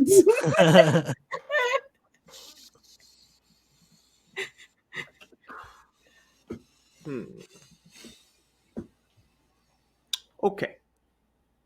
So this equation tells me my distance traveled is a function of time, but it assumes constant velocity, which isn't the case for me.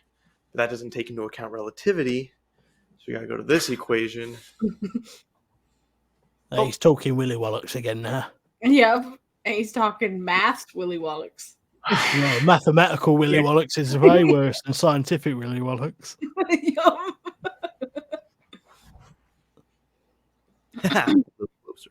You know what? We should have a drink. We're too stiff. Gotta loosen up. Hey, you want a drink? No, I'm good. Okay. Fuck! What? Does he have to go soon? Is she not into me? Is she gonna hook up with her ex after this? And she's oh my God. Damn, why does this mystery make the Da Vinci Code look like fucking Blue's Clues? Wow. I literally have no idea what we're watching right now. It was Titanic, right? Yep. Yes, it was. How do I do this? Over the shit? No. Behind the back? This dude. This is so fucking ridiculous and over the top.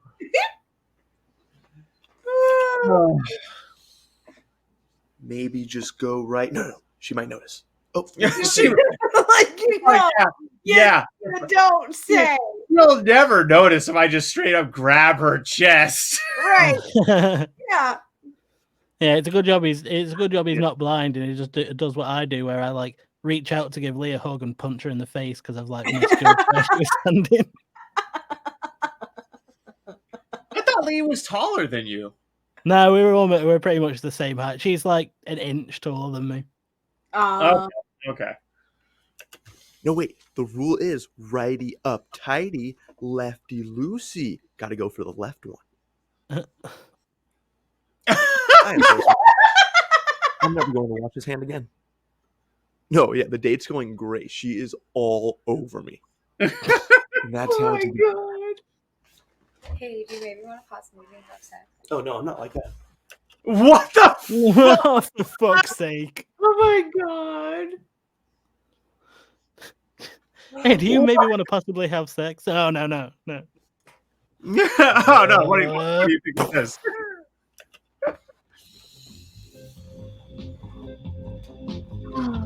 Oh my God, dude.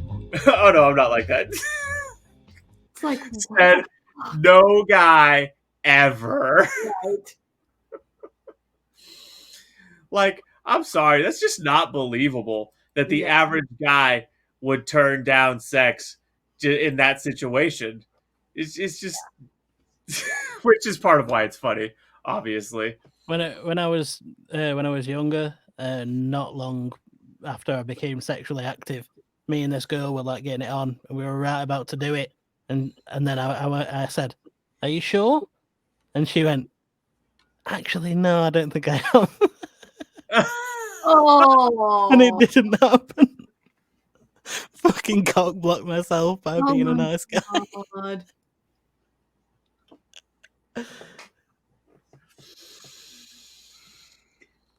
That's funny. That's funny. It sounds like you're extremely disappointed in me, though. Like, that's funny, but I kind of want to pat you on the head. Why you be like this, Mason?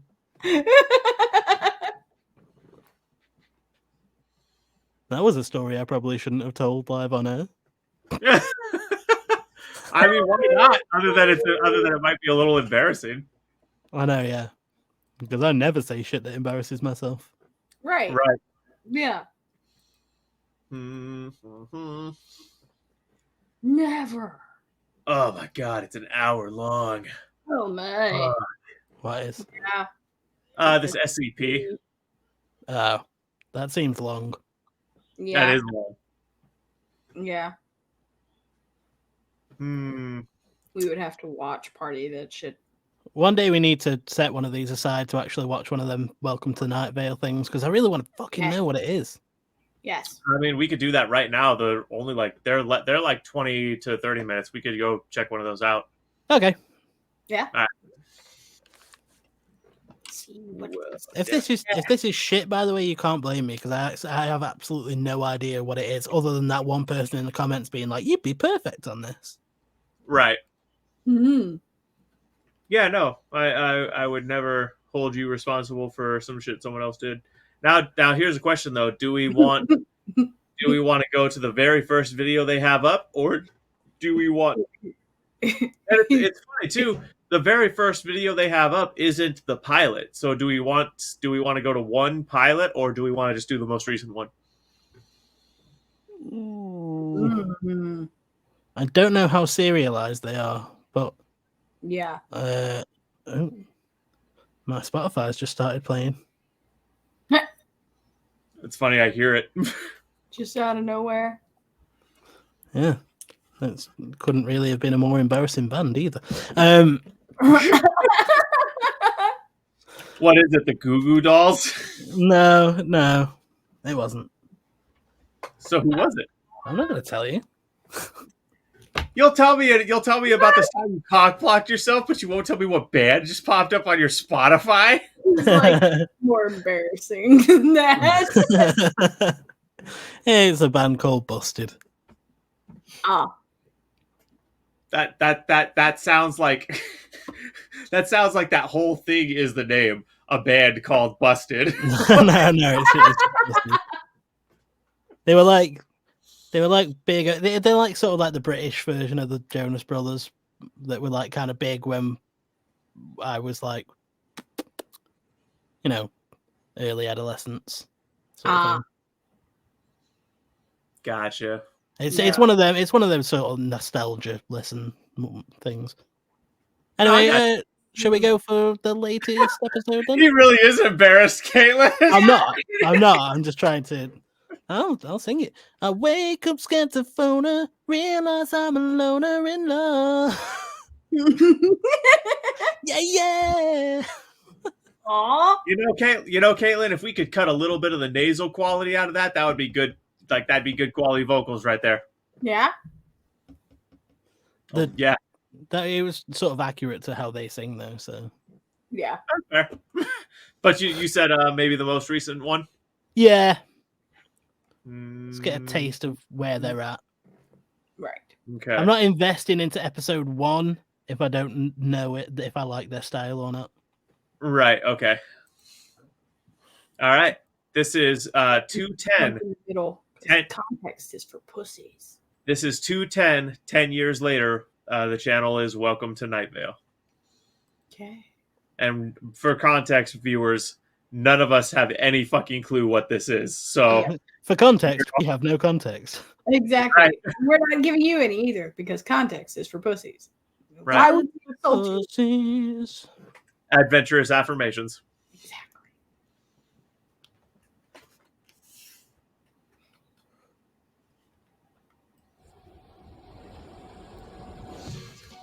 Hi, y'all. It's me, Jeffrey Craner, and today, June 15th, 2022, is Welcome to Night Vale's 10-year anniversary. It has been one full decade, exactly, since Joseph Fink, Cecil Baldwin, Meg Bashwiner, Disparition, and I put our words, voices, and music into this show. I mean, and not even to mention the dozens of other artists over the last 10 years who have put their words and songs and energy and love into this podcast and our touring live shows. We are so proud to have shared the last 10 years with everyone who's helped make Night Vale what it is. And what am I doing mentioning our 10-year anniversary without yet mentioning you, dear listeners, you wonderful people who have put us in your ears twice a month for a whole decade, who have watched us from the dark in theaters across the globe, you who have made this show so much fun to do, you who got us through a pandemic by supporting us and chatting with us on Patreon, you who have dressed as characters, drawn art, shared your personal stories, who have told your friends, who have been every bit as important to the enjoyment of this show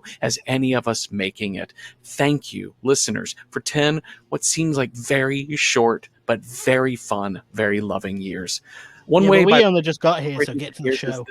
Right. Beautiful 10-year anniversary poster by Rob Wilson, which features 40 important Night Vale moments from the last decade.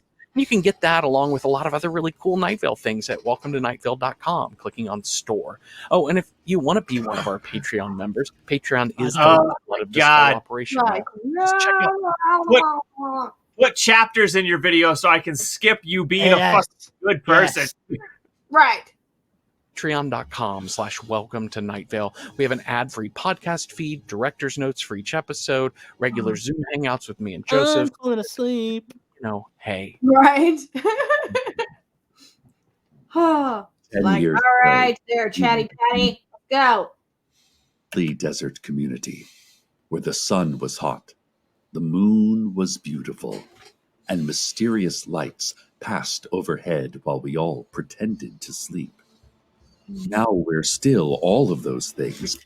It turns out the whole time the water was just really, really contaminated with a bunch of hallucinogenic compounds. Do not give away state secrets, citizens.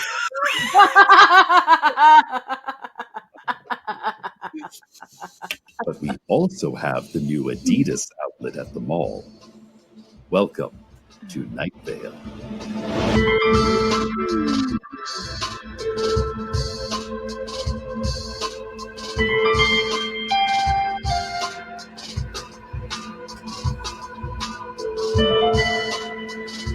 This is a lot of preamble.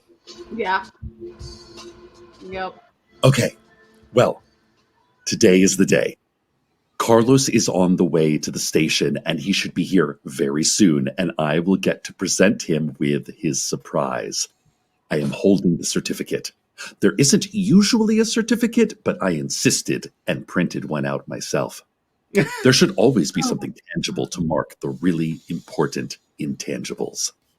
You see, Carlos arrived in town 10 years ago today, and after 10 years, he is now officially part of the town of Night Vale. Okay, guys, I got a question. Mm-hmm. How long of a chance do we give this? Because we're already, although I think we should cut off the beginning. So let's say we're at like 1 minute 15 or so in. How long do we want to give it? How long is it? 25 minutes. 5. Okay, so we'll go to about 7 minutes. Video. We'll go to about 7 minutes. Mm-hmm. Okay, if you haven't drawn me in within a fifth of the video, then yeah. Just as much as station management and the brownstone spire and Bark's Ennui, the crime dog. He belongs to Night Vale, and Night Vale belongs to him, and no one can take that away. I got him a certificate. I couldn't find any appropriate templates, so it has a picture of a man golfing and word art that says, "Grats to my grad." Chad guy. Grats to my grad. What the fuck? See him on his way here. Please don't let him know. Oh, he's going to be so excited. That's interesting, Chad. Looking back. Says Our our Freemason is good. No. What? No. Freemasons are not good. Freemasons? Yeah, Freemasons. I'm free and I'm a Mason. What are you talking about? Mason, do you actually not know what Freemasons are? I very much know what the Freemasons are. Yes. Okay. What? My father is one. Oh, shit. Okay, I'm curious. What are your thoughts on the Freemasons? I know very little about them because he doesn't tell me anything about them. Yeah, because that's one of the rules. Right, that's part of their thing, yeah. Yeah, my grandfather was in it and got out. Seems vaguely shady from things that I've heard, though. So Yeah. I don't know. Mm-hmm. Caitlin, he was able to get out? I thought once you were in it, you were like in it. Oh yeah. In fact, both my dad and my granddad are in the Freemasons. I don't actually know whether I should be fucking saying this on live. Like. Well, you're as far as I know, it's not like something, you know, they don't go after people that tell other people, you know, but they just like, you know, those things. Yeah. Because I mean, well, I'm sorry, Dad, if you end up dead. Or if I end up dead, you know why. Right. Someone does a suicide on you. So, you know, yeah, someone might do a suicide on our poor friend Mason. Damn. They're going to turn me into kimchi. 10 years makes me think about everyone else who went through this decade-long journey with me. Take Dana. 10 years ago, she was a high school senior. Editor of the school. Okay, I'm just going to say it right now. I do not like this guy's narration style. No. The guy's narration style kind of sucks. Everything has the same cadence, intonation, and emotion behind it. Right. I'm like, why exactly did you think of this on a talk tube? Right. It's like the other thing too. Not seeing the parallels. I mean, it's kind of boring in the way that some people would be like, oh, well, I would listen to this to go to sleep, but... Hey, man, people say that to me all the fucking time. But this, though, this would grate on my nerves too badly for me to actually be able to fall asleep. Legit, my mum got angry at a commenter at some point because they thought she was being all passive-aggressive. She was reading through the comments and this person was like, oh my god, your voice is so relaxing. I listen to it to fall asleep. And my mum was like, is this person saying you're boring? I was like, no, Mum, they're being nice.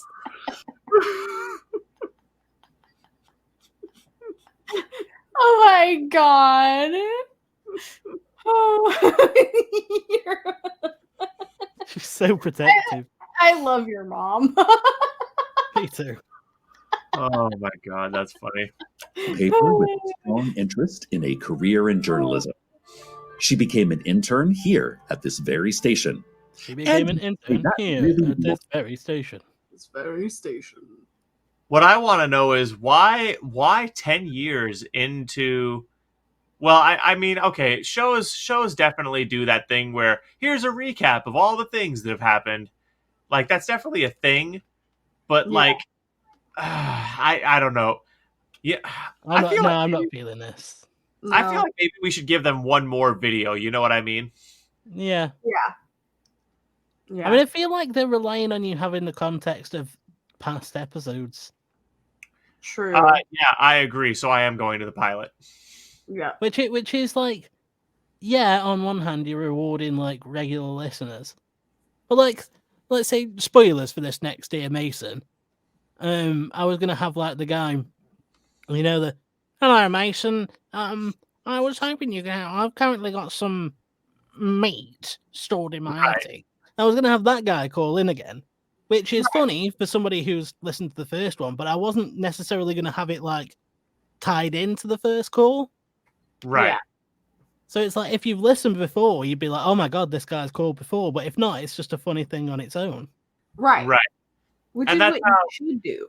As much as you can, yeah, I agree. As much as you can, that is what you should do. Sometimes to make the story progress, you're gonna have to just rely on people having been there for the other stuff. Yeah. But yeah, that was 4 minutes of talking about the past. Yeah. So yeah. Ready, let's go to the pilot. And this is 20 minutes. A friendly desert community where the sun is hot, the moon is beautiful, and mysterious lights pass overhead while we all pretend to sleep. Welcome to Night Vale.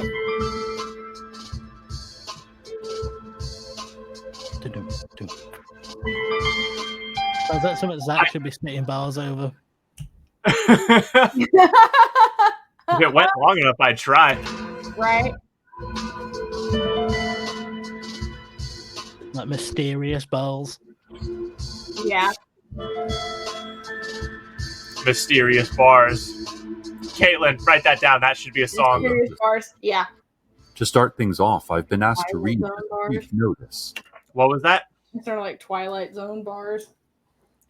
Yeah, but we're going to call it Mysterious Bars. Mysterious bars. Yeah. I'm going to rap about conspiracy theories and unexplained mysteries. Oh, nice. The City Council announces the opening of a new dog park at the corner of Earl and Somerset near the Ralphs. They would like to remind everyone that dogs are not allowed in the dog park. People are not allowed in the dog park. It is possible you will see hooded figures in the dog park. Do not approach them. okay, that was funny. Yeah, now we're seeing the parallel. Yeah, that's straight up like establishment shit. Yeah. Yeah. We are pleased to announce that we have put public funding into a dog park. Also, as a side note, dogs are not allowed in the dog park. People are not allowed in the dog park. You may see hooded figures in the dog park. Do not approach them. And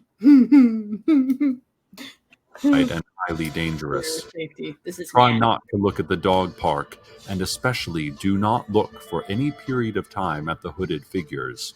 The dog park for any period of time, which means if you see them, you've already fucked up. Yeah, you've looked at them for too long. Will not harm you. And now the news.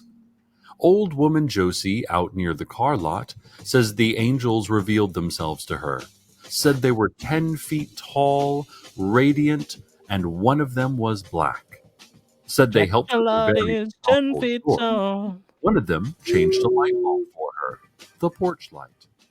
She's offering to sell the old light bulb, which has been touched by an angel. It was the Oh black my god. sweetens the pot for anyone. If you're interested, contact old woman Josie. She's out near the car lot. A new man came into town today. Who is he? What does he want from us? Why his perfect and beautiful haircut? Why his perfect, beautiful coat? He says he is a scientist. Well, I mean, I still think, like, scientists. I find what he's saying funny. I don't necessarily find his delivery funny, though. No. Right. I agree with you 100%, Mason. I think based on this video, I'm liking the idea behind this. I think the execution, and especially the execution of the narration, is lacking. Yes. One point or another in our lives. But why now? Why here? And just what does he plan to do with all those breakers and humming electrical instruments in that lab he's renting? The one next to Big Rico's Pizza. No one does a slice like Big Rico. God.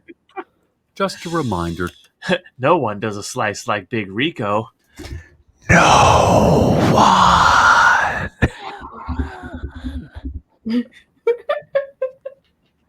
To all the parents out there, let's talk about safety. God. Big Rico's Pizza. It's out of this world. It's so good it hurts. Big Rico's Pizza to die for. There's a thin line between pleasure and pain.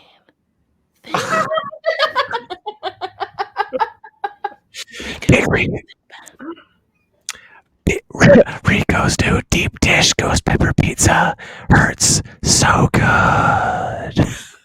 We should stop now. I have a weird feeling in my stomach. What then? I'm going to clip that out, put it on YouTube as a short, and get millions of views? Because it's fucking gold. Yes. Yep. Caitlin. Yeah. Never mind, I got it. I'm just gonna write down the timestamp. Yeah. Oh, fucking A, Rico's Pizza. Yep. Rico's. Damn it. Rico's. Yep. Rico's Pizza. I wish it had been my joke rather than theirs, though, because that would have made it like so we were actually getting views off my joke rather than theirs. I want the credit, damn it! Well, fuck you. What?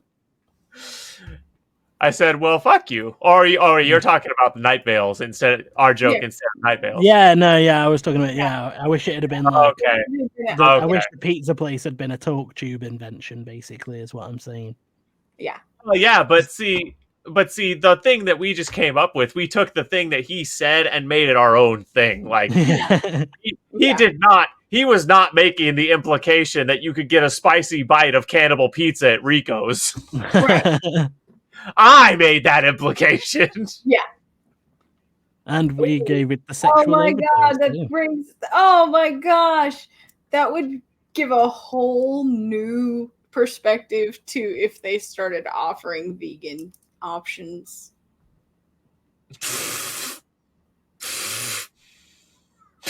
I can't believe this meat isn't meat. This tastes so real. I know, dude. It tastes exactly like pork sausage. It even has the same consistency. Obviously, this is the best vegan meat ever. Hey, guys.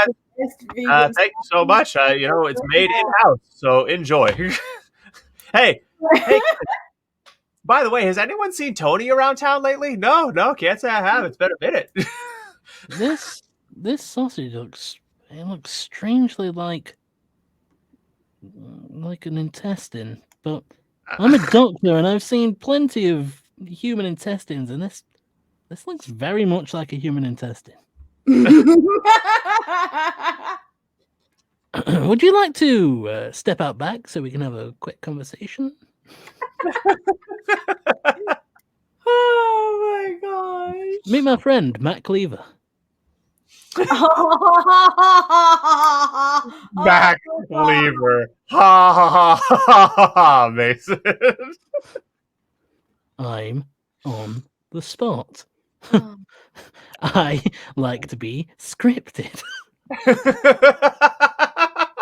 Mason, I was taking the piss on you. It was funny, okay? I know, I was doing it back. You need to give them plenty of water.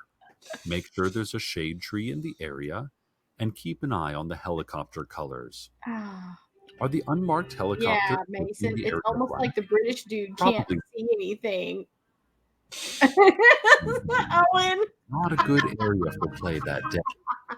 He was replying to Mason's comment in chat. Are they blue? That's the police. They'll keep a good eye on your kids and hardly ever take one. Hardly ever take one. Oh my. Oh, god damn it, I wish that was my joke. That's brilliant. Good area for play that day. Are they blue? That's the sheriff's secret police. They'll keep a good eye on your kids and hardly ever take one. Are they filled with complex murals depicting birds of prey diving? Knock, at your front door. What they want. Do not play in the area. Return to your home and lock the doors until a sheriff's secret policeman leaves a carnation on your porch to indicate that the danger has passed. Leaves a carnation. Also, remember, Gatorade is basically soda, so give your kids plain old water and maybe some orange slices when they play. Facts? Why are we just getting airline? That was a long pause. I know that was just dead. This is so frustrating because I do think that they've got some funny jokes going on, but this delivery is just not drawing me in at all. Right. It's like, man, the idea was good, and to be fair to them, they've got 229K subs, so clearly they're doing something right. we're just being, this is just our opinion kind of thing. I'm just better because they're competition. I mean, your shit's better. Right? Yeah. I'm McDonald's and they're Burger King. Right. God, I hate being egotistical. It feels so dirty and wrong. It's not egotistical if you're right. I mean, right. Come on. I would like to immediately backpedal and retract my previous statement. No. Like, look here, we're gonna do an exorcism on your imposter syndrome. Right. Facts. Oh my God, Kate! You know what else I should do? What? I should do like a little like piece of rap propaganda for the establishment. Yeah. Yeah. Like a rap review, but for the establishment. Right. No, like I'm a rapper living in the establishment, and they've paid me to make a propaganda song to like make youth more compliant. Yeah. That implies that citizens are allowed to listen to music, and as you know, music listening privileges have been suspended due to freedom of expression violations. Right. Well, I mean, but in that scenario though, the state would have, because I mean, by looking at places like North Korea, that the state would have like state sanctioned music that you were allowed to listen to. Yeah. They have like state approved reading and state approved viewing. Happy place. Establishment is the place to be. Yo, bring your family to the Established People's Republic of Love and Freedom. It's your boy Big Z. It's a good day to be living in the establishment. My homeboy the man sent me here to tell y'all something. Man. The man. The man. The man. What's brilliant though is that when you said that, I'd like my mental image of the man. I just had this giant cringe of like he mentioned me.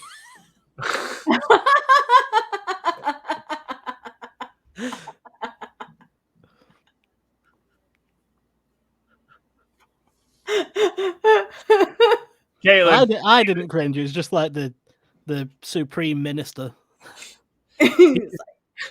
He's internalized the man. He's becoming the man. The man. To be the man, you have to believe that you are the man and walk and talk and act like the man. The man. Listen, citizen, it's me, the man. Yeah. The man. I love how we're more amused by our own banter than this reaction. I took it off. I think we can all agree we're pretty much done with that. Thumbs down. Yes, thumbs down. That was a no. That person is good fired. idea. Good idea. Not so good execution. Right. Like chopping off somebody's head with a rusty guillotine. Yeah. That was a creeper. I love that. Oh my god. What? You'd be like, don't you know? I love that that's give what them took you a an minute to like infection. click with the joke.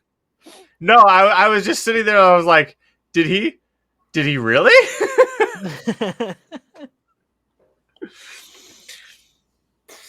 Oh man. No, it's like, don't you know? You could give them an infection. Unsanitary. The stump of his head, just could be really, it could fester, frankly. Exactly. I hope he's had his tetanus shot. Oh my god. Phone call. You are receiving a phone call. Yeah. Yes. And it's legitimately irritating because I don't know why they keep calling me. Aren't phone calls always like legitimately bothersome though? It's the outside world trying to reach you.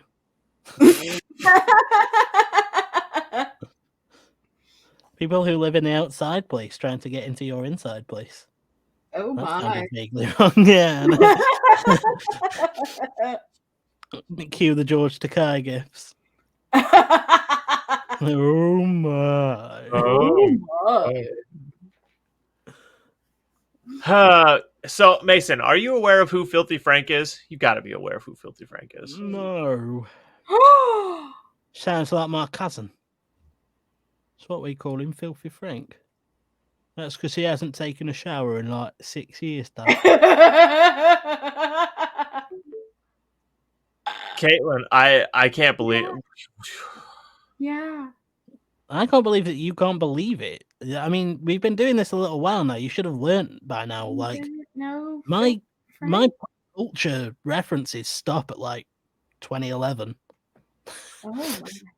That's like when he was most popular. Okay, they stopped in 2009. Oh my god! He was still really popular then. I don't care. I don't know who it is. Okay, motherfucker. Listen, we're just gonna have to. Look, you didn't know who Mighty Boosh were until I told you, and they were huge over here. So get fucked. Yeah, except nobody gives a fuck about what's huge. I'm not listening. I'm just listening to you. It's like caring about what's popular in an old folks' home. Listen. I just don't care. Like, I have my own things that I'm interested in. And like dictated by the rest of society, and I just like beat my own path. Like, I'm a wisdom warrior, man. It sounds like you smoked too many prophecies out of a burning bush, my guy. Right. Smoked too much? I don't know what that means, man.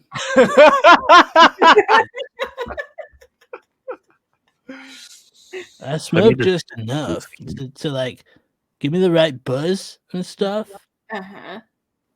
Cause like I'm really anxious and I need to chill out, man. Yeah. Like the results are largely dependent on your effort. And I know people have hard situations that make it so they can't reach their goals, but I think it's more common that people falsely convince themselves their situation is too bad to reach their goals. And it's actually the mindset that's holding them back here. And I have a couple of studies to back this up. The first one had people do a training program and basically told them they had good or bad genetics randomly, whether or not they actually had good or bad genetics. The group that was told they had good genetics made great progress. The bad group literally got worse. The second study took people with rotator cuff tears and saw what factors made them more likely to need surgery and not be able to rehab it. Level of pain, disability, or physical damage weren't the best predictors. Patient expectations were. Convince yourself you can do great and you'll be amazed how far you can come. Yeah. Exactly, bro. You just gotta like believe in yourself and stuff. Yeah. Just tell yourself that you're great. That's what my mom always tells me. That you're great? Yeah, she says I'm her special little man.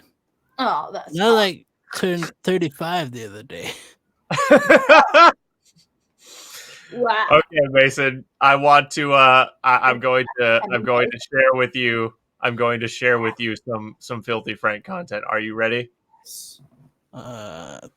Hold on to your butt. I think so. Yeah. I'm super ready. Is this an appropriate level of enthusiasm? Yeah. That's about where it should be. Yeah. Life is full of mysteries. Life is full of hardships. Oh my god. Sometimes it's hard to open a jar. Yeah. Sometimes it's hard to clean the sink. Yeah. And if you're not careful, you just might fall and not get up. Well, guess what? We can make your life just a little bit easier. How? Life hacks. Oh my god. Life hacks can make your life easier. No way! Oh my god. Just watching videos like this are just like, oh, if I could just get TalkTube in front of more people. Yeah. So they'd like it. Right? Well, now you can just add a few drops of lemon, and that stain will go right away. Oh, yeah! Oh, yeah! I'm smoking and eating at the same time? Well, now you can put... Now he's smoking cigarettes out of his nose. He dead ass. This motherfucker had 2 cigarettes in his nostril. hanging out of his nose while eating a sandwich. I mean, a bit of a French inhale, but that takes the piss. Right?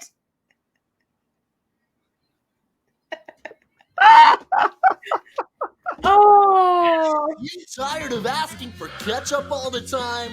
Hey, boss. Well, man. here's an alternative. Can I get a hot Carry it sauce? around in your mouth all day and get ready to use it when you're ready. Carry it around in your mouth all day. God. Get you ready to use it when you need it. Oh my God. Dead ass. Oh. Are you tired of asking for ketchup all the time? Mason, I gotta tell you, bro, I paused the video because I wasn't sure if that was you or the video. It does sound like the X-Phone voice. Yes. Model 5. Oh, It's exactly yeah. the same as your Model 4, but now it's milk bottle white and twice the price. Oh my God. Oh. Oh, yeah. You want pearly white teeth the natural way? Now you can do it for cheap. Oh my God. What was that?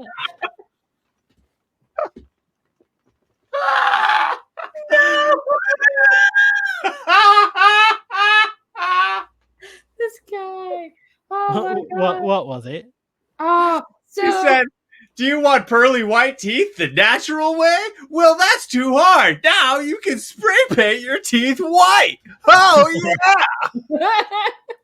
You want pearly white teeth the natural way? Now with new bleach mouthwash. Bleach, it's all natural. We swear. Oh my God. Oh my God. And remember, it's always better to spit than swallow when it comes to bleach, but nothing else. Do you want to lose weight but hate exercise? Yes. Well, that is an alternative. You can become bulimic. All teenagers are doing it. Oh my God. Oh my God, that sounds like such a good idea. Oh, yeah. I'll be right back. You tired of... You'll be right back. No, I was joking. Okay, is it because you were gonna like pretending you were gonna go throw up? Yes. That was what I was thinking, yes. Got it. Dealing with women and their bullshit? Well, now you can change your sexual preference and become a homosexual. Dicks for life. God. No, men are way harder to deal with. Fact. Place your pet in a nice long sock. Oh my God. That's excellent. Do you hate doing the dishes? Well, Yes. fear no more. You can take yourself out of this existential nightmare. Are those chirping a little too loud? Well, just fucking kill them. Are you Just fucking kill them. The birds chirping a little bit too loud? Well, just fucking kill them. Oh, this is brilliant. Oh, dude. I love Filthy Frank so much. you up at night? Yeah, me too now. Fucking He kill. said, "Yeah, me too." Now. Are you an irrational radical feminist? Well, here's a tip. Get laid, you fat piece of shit. Are you an irrational Oh, I don't approve of that. That was too What? far. I don't approve of that. That was too far. Well, here's a tip. Get laid, you fat piece of shit. Oh my God. Can't reach the remote? Don't even sweat it. Now you can call upon the demons of Selzar. Oh my god. Those guys will take care of anything.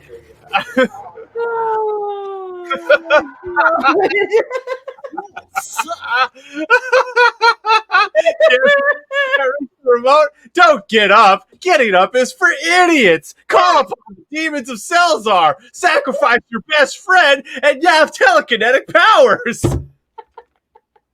Are you tired of always losing the remote? Take a step into the future with a new wired remote. It's attached to the TV, so you always know where it begins and where it ends. You'll never lose it again. Take a step into the future with Xphone's wired remotes. Oh my god. Well, thank goodness there's a way to get out of school early. Just call an anonymous bomb threat. Along with roll packs, if you know what I mean. Oh my god.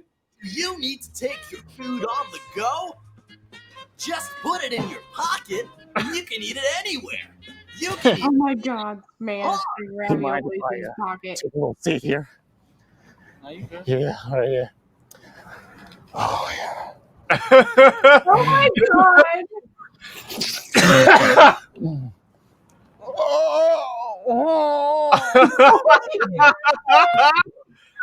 You want some? No. Yeah. Imagine, Caitlin. Imagine being one of the people that Filthy Frank has pranked. And imagine realizing years later that he's like a fucking ultra famous YouTuber that has tens of millions of views. It sounds like my wet dream. Right. Right? Except I'm the one that's been pranking people and I have the tens of millions of views. Yes. Yeah. That. Instead of just like 20. Yeah.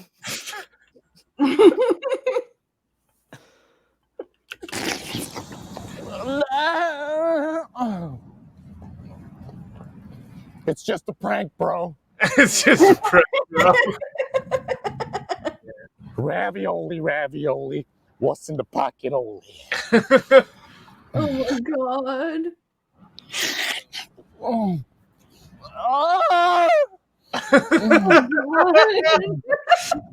My lord. Oh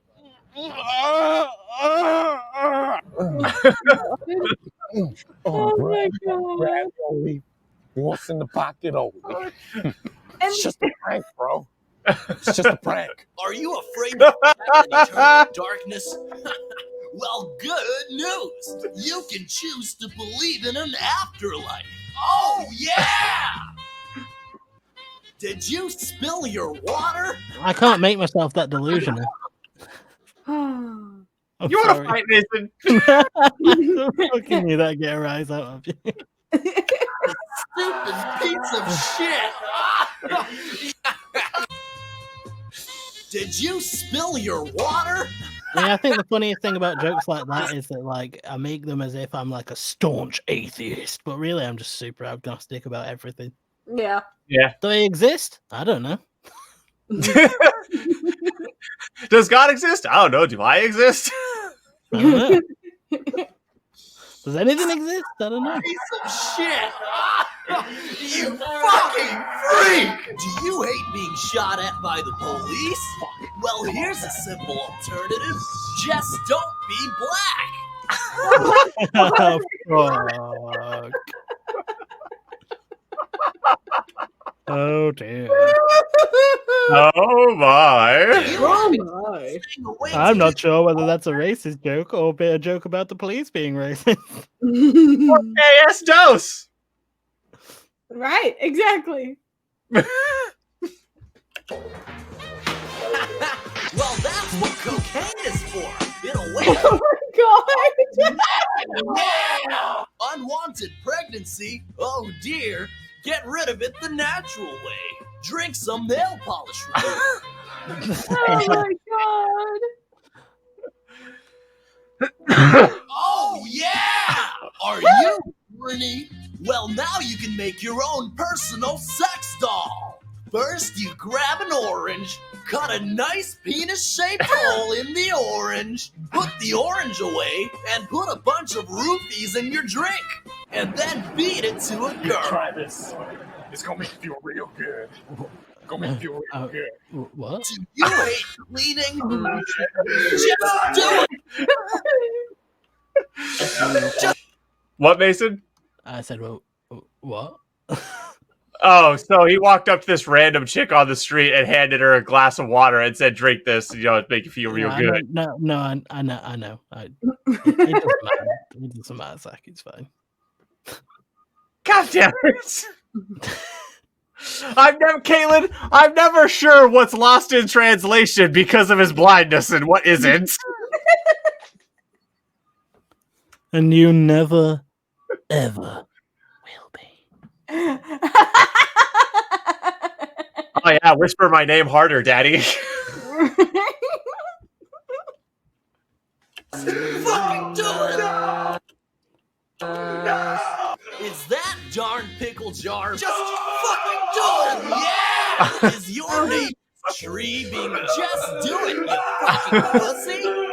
Is your light bulb broken? Just do it! And are you looking for vitamins? Smell that shit. That's fucking good, huh? Oh my god, that's Ethan Klein, Caitlin. Holy what? Before that's fucking Ethan Klein from the H3 podcast. Smell that shit. Is that before? Oh my god, yeah, it was before he was a fat piece of shit. That was before he was a fat, gross piece of shit. Holy shit. That's fucking good. Oh, I do love being associated with people who just trash people left, right, and center. Hey, listen, Ethan Klein is a piece of shit, okay? Yeah. I only trash people who are pieces of shit. Yeah. He is a nasty, not nice person. Mason, I trash you like affectionately though. Like I throw you in a dumpster that's like full of roses and sunshine. I roses have thorns, you get. What? I said roses have thorns, you get. Well, we don't talk about that part. No, it's fine. You just throw me in a dumpster full of roses. I won't talk about the injuries to my everywhere. Kill yourself. Oh yeah! Oh yeah! Oh yeah! Oh yeah! Life hacks. Yeah! Kill yourself. Oh yeah! God. Where'd you get that shirt? Oh yeah! Yeah! Oh my god. Yeah! Yeah! Oh yeah! Because life doesn't happen to you, it happens for you. How do I know this? I don't. But I'm making sound, and that's the important thing. That's how I feel about my life. It's Filthy Frank, motherfucker! It's Filthy Frank, bitch! Let's get some pussy tonight. Actually, I can be a bit of a hassle. Just call upon the demons of Selzar. Black magic. Selzar. Oh yeah!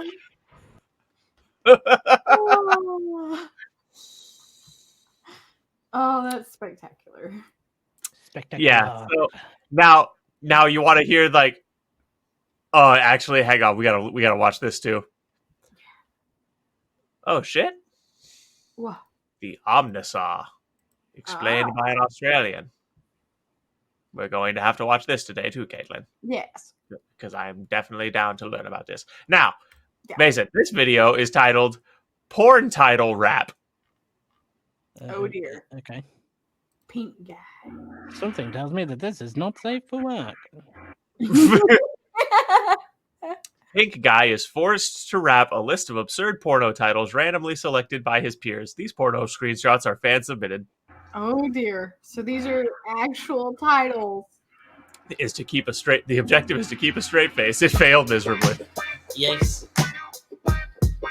Also, before this gets started, I just have to point out the irritatingly amusing fact that you got banned for the reason that you did, and me and Lee have been going through the shorts feed recently, and there keeps being a video that pops up that's like, "Do you want to see how we play with our pussies?"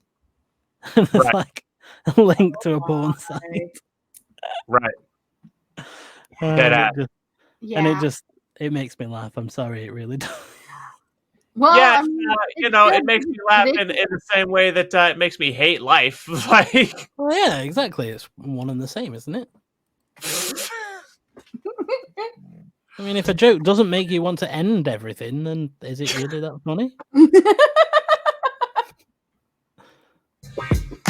Why am I doing this? Romantic dew hums like rose, sponge knob square nuts. Explosive beaver hammering. Old ass woman that is about to die gets fucked. Emo couple wants to fuck more than they want to die.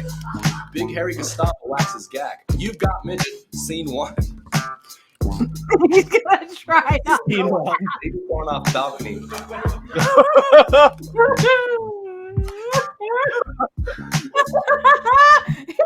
Sleepwalking stepbrother. Edward penis hands.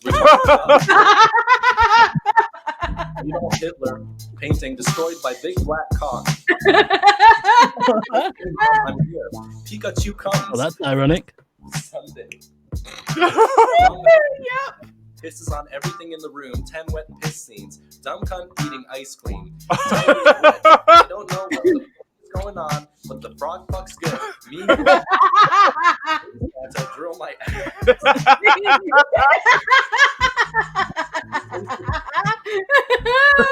Oh my god. Please, but close enough. Phineas and Ferb.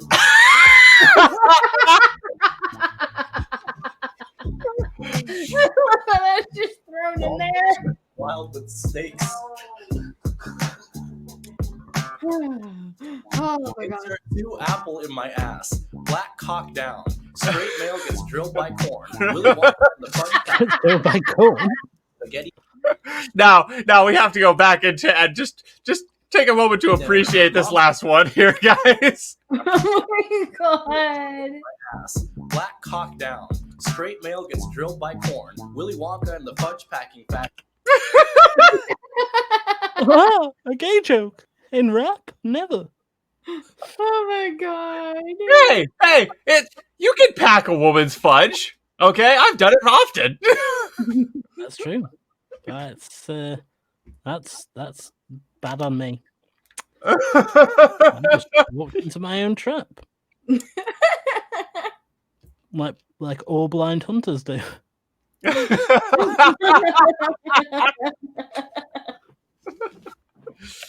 Sausage and spaghetti dinner. Mom spaghetti. The Prune Brothers. Pretty boy pees and farts and flexes his bunghole. Involving a delectable Willy. The black stepdad's retarded. Porn is weird. Oh,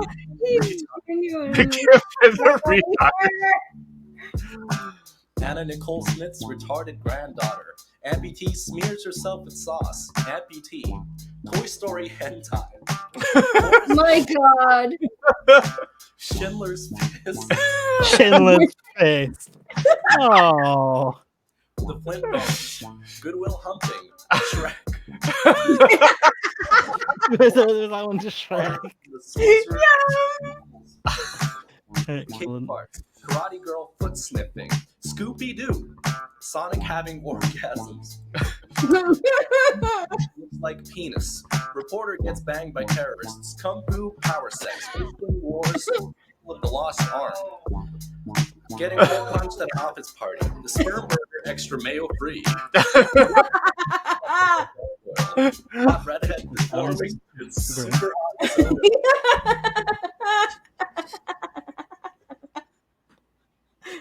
Was that a semi-rickroll? Well, I mean, there's that Rickhole exists on Pornhub, so I've been to the video. There is a video on Pornhub titled "Super Hot Redhead Does Solo," and it's a fucking Rickroll. Man, but I'm just wondering, would you count that as his fans slightly rickrolling him by submitting that? Yeah, that's definitely a form of Rickroll. And then you could also kind of sort of say that he just Rickrolled us in like a loose way by having, but yeah. And then you've just Rickrolled the audience. Man, And the roll just keeps going and going and going. Fart bitches. My brother's spying on the neighbor. Haha. He's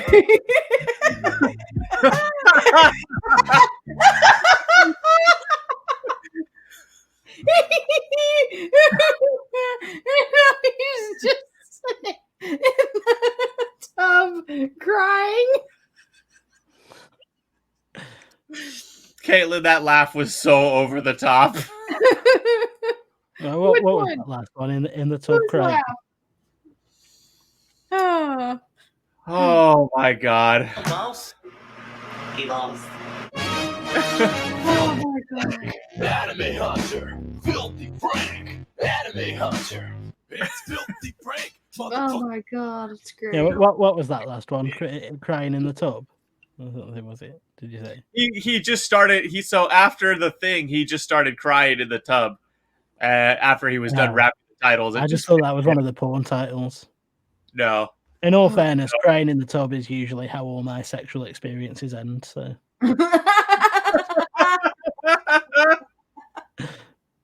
Damn, tragic.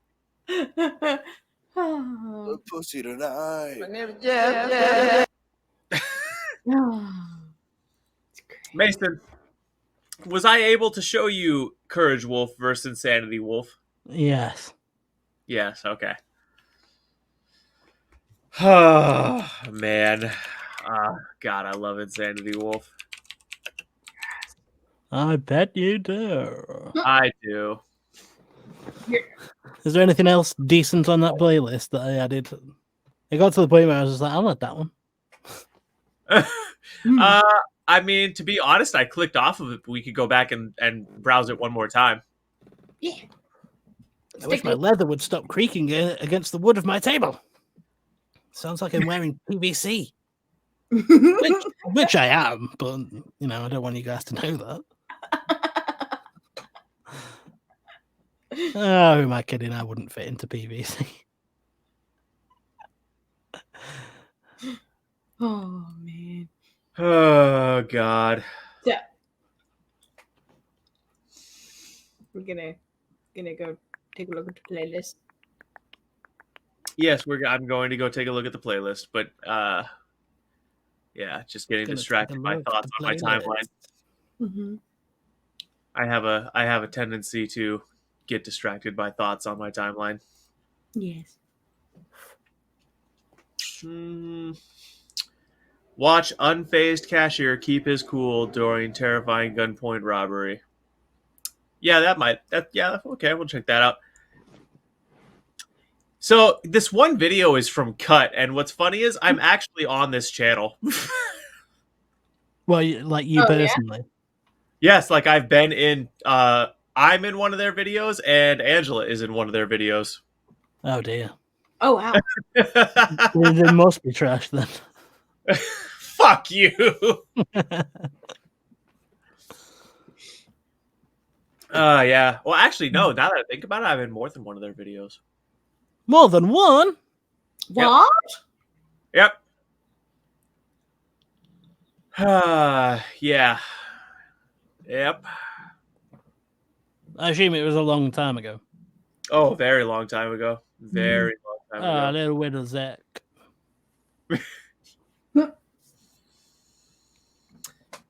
We could check out this Uber driver stands against his rude passengers. Oh, you know what? Instant Karma compilations are actually usually pretty good. Yes. Okay. I thought that would be a good one. Okay. So this is unfazed cashier keeps his cool during gunpoint robbery. Mm-hmm. All right. Share the screen. To be fair, I think I'd keep my cool in this situation, but only probably because I wouldn't know that they were pointing a gun at me. Under pressure when a customer pulls a gun on him. It happened in Kansas City. Surveillance footage shows a man walk up to the service counter at a Jimmy John's restaurant and start talking to an employee behind the register. Just after the employee punches in the man's order, the man takes out a gun. Shockingly, the cashier is completely unfazed and Because he doesn't can't see the gun. No, he absolutely noticed the gun. opens the register as the suspect waves the gun between him and someone standing behind him. The cashier calmly hands the suspect money before returning the drawer to the machine, seemingly completely unaffected by what just happened. The video of the mild man posted by Kansas City police has now been viewed more than 5 million times. One thing for sure, if there's anyone who can play cool in a rough situation, it's this guy. For It's this guy. InsideTheDeep.com, I'm Lee Nealon. Hang on. For sure, if there's any... You know what's funny, Caitlin? Huh? I know this guy. No, oh my god. No, what's funny is he's waving around a jammed gun. Look at the slide on his gun, Caitlin. Yeah. That's why the guy's chill. He's like, yeah, it's really jammed. He's like, well, I mean, it's not. That's not a good reason to be chill. It could unjam if the guy like jerks the gun around too hard or pulls the trigger. It could unjam and fire. So it's not a reason to be chill. But it's definitely just looking at it. It's just kind of funny that the dude robbing the place doesn't even fucking notice that the gun that he's aiming at someone to use as a threat is fucking jammed. Well, I was gonna panic, but then I noticed he had the safety on.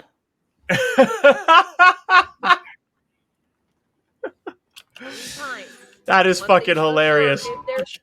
Waving around a fucking scary gun. Oh, look at me. I'm a big scary man, but I'm too stupid to know that my fucking gun is jammed. Right, Wouldn't fire if I pulled it.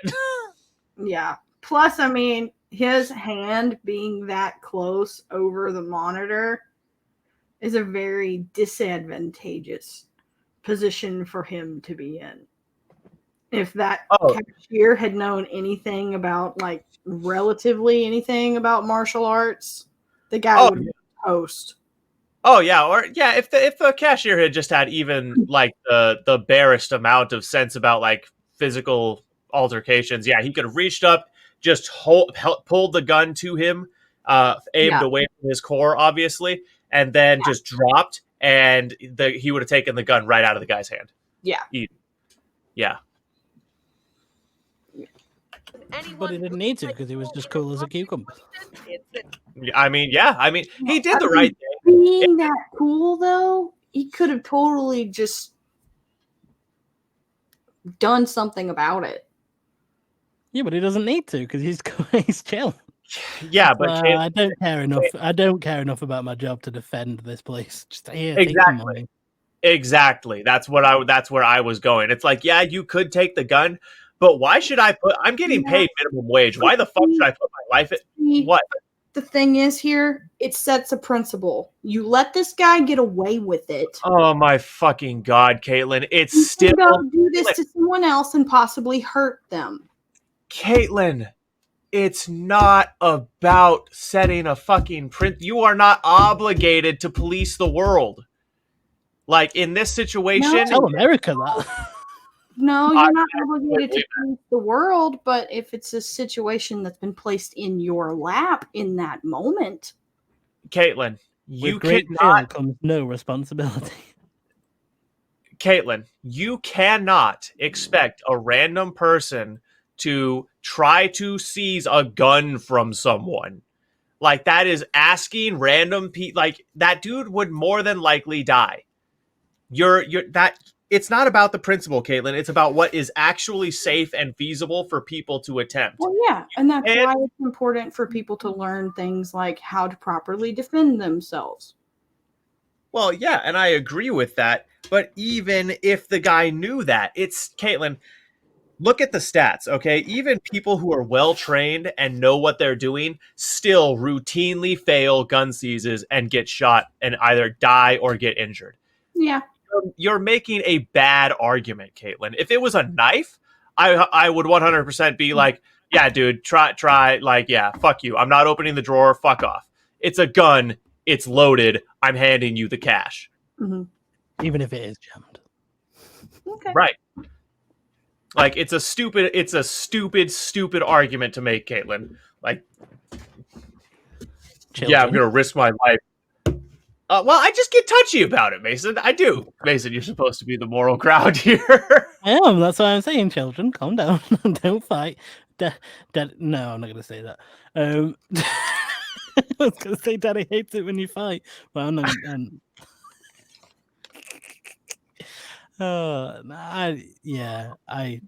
I think I'm kind of on your side here, Zack, but only because I'd be way too much of a pussy to try anything myself. Like, yeah, take the money. I don't care enough about Jimmy John's. Well, it's not even that I don't care about Jimmy John's. It's the principle. You have to weigh things like this. I mean, it's not like he knew that the video was going to go viral in it either. Mm-hmm. Like, fair enough, if he knew that it was like being filmed and it was going to go viral and like 5 million people were going to see it, you'd maybe have a bit of a stronger argument of like, oh yeah, well, you should have set a principle there, but he didn't know it was going to go viral, so he's only really setting an example for himself in his own mind. But see, that's even besides the point. The point I'm making here is you have to weigh likelihood of success, risk to your life. Like, there's a bunch of things to weigh. Again, it sounds like my weigh it out. What? I said again, it sounds like my sex life. I don't know, man. I'm trying to cut the tension here. Leave me alone. Yeah. All right. Fine, Mason. We'll get off it. You made your point, bro. We all know how you feel, okay? But I'm sorry. I'm sorry. I feel like sometimes I'm misunderstood, and I just want to make myself crystal clear. I know, I understand. Yeah. And I'm not trying to be a dick either. I'm just trying to be my silly self. I know. Okay. Yeah. Okay. What was the instant karma? Yeah, I'm looking for it. Instant Karma and Bully Fails compilation 3 from Vane's Vids.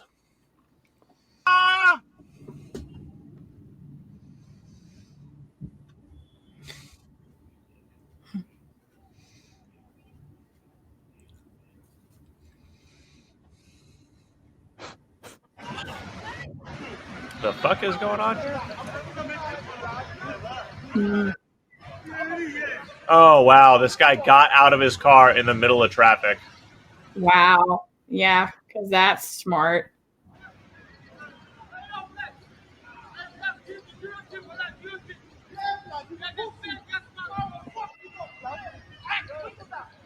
Oh, it's Britain.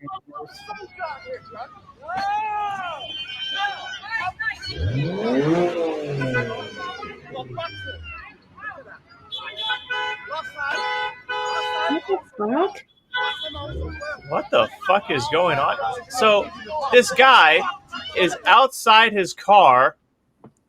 This guy's outside his car. These other people are like in this white car, and he's cattywampus to them, and he's yelling at the people in the car. The whole time it looks like they're blocking at least 2 lanes of traffic.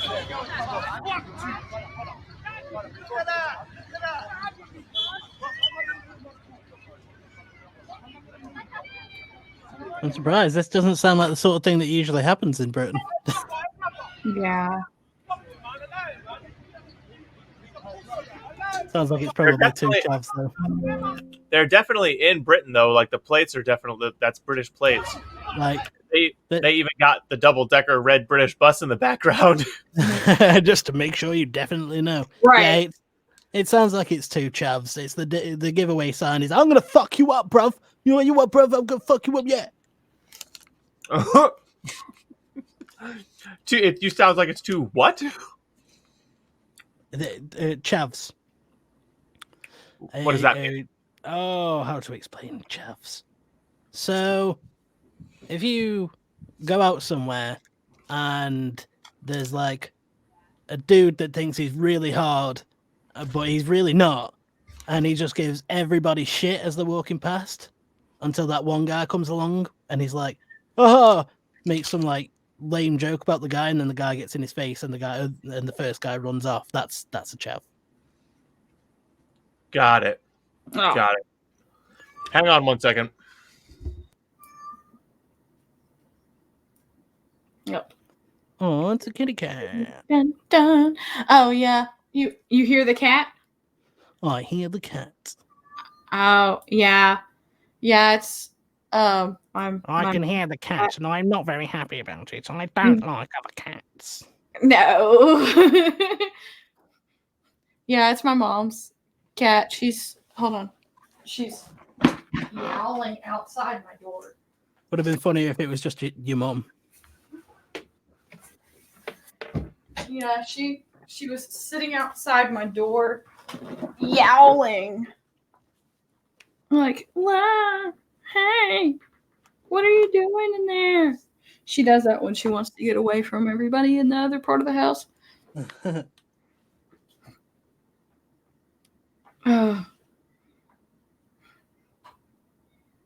Where did Zack go? He's still sitting right there. He's just talking to someone.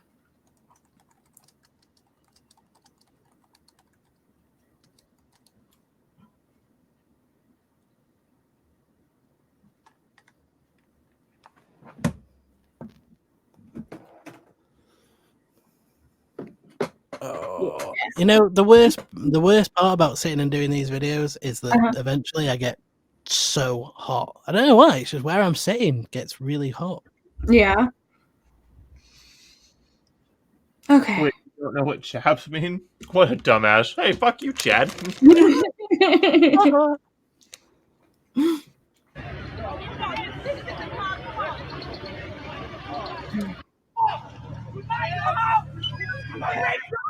Like, how? Okay, I skipped ahead a bit. Yeah, it's like, how instant is this karma? Yeah, right. It's What I like really should have said is, if you want to know what a chav is, just keep on watching this video, because these two sound like prime examples. what the fuck? What is happening here? So now the people in the white car, the dude in the white car just ran over, or no, he went and rammed a car. Yeah. My countrymen are letting me down. Oh my god. What the fuck is going on? Dude, why is anyone standing around these vehicles right now? Like, this is a scenario you want to get the fuck away from. Get out of there! Yet people are crowding around. Like, wow.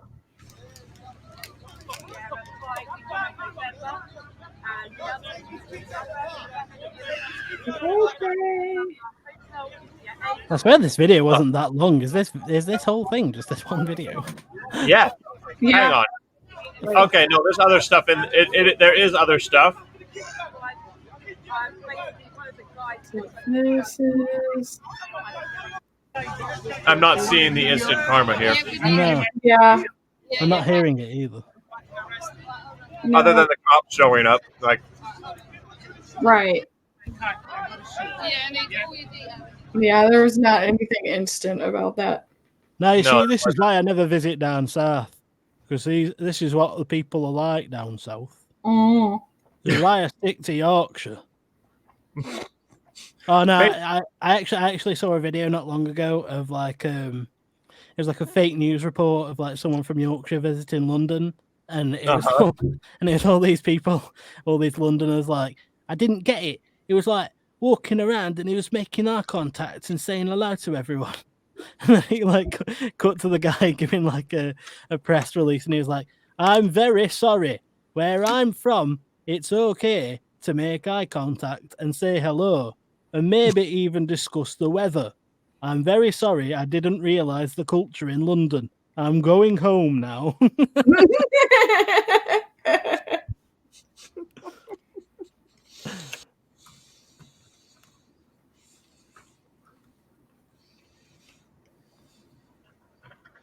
I'm excessively warm. Oh my. Oh my. Why would you try to break in while the homeowner, and you know they're home? Well, people do that all the time, actually. Yeah. Well, but still, why would you do it? I've never understood that. Yeah. Why would you try and break into somebody's house full stop, whether they're there or not? I mean, I can understand the motives of a thief. I know why they do it. I don't understand home invasions while people are there. Right. Yeah. Like, yeah. Yeah. We do not condone home invasions, whatever your motive. Yeah. No, we don't. Dude, I wasn't doing anything, I promise! Dude, I wasn't doing anything, I promise! I promise! I wasn't. Dude, I wasn't! Dude, stop, please, I wasn't. Dude, I wasn't! Dude, I wasn't! I wasn't. Dude, I wasn't! I was trying to fucking figure out how to get in my door. My door's fucked up. I was trying to fucking have another door to do it on. I swear to God, dude! Please.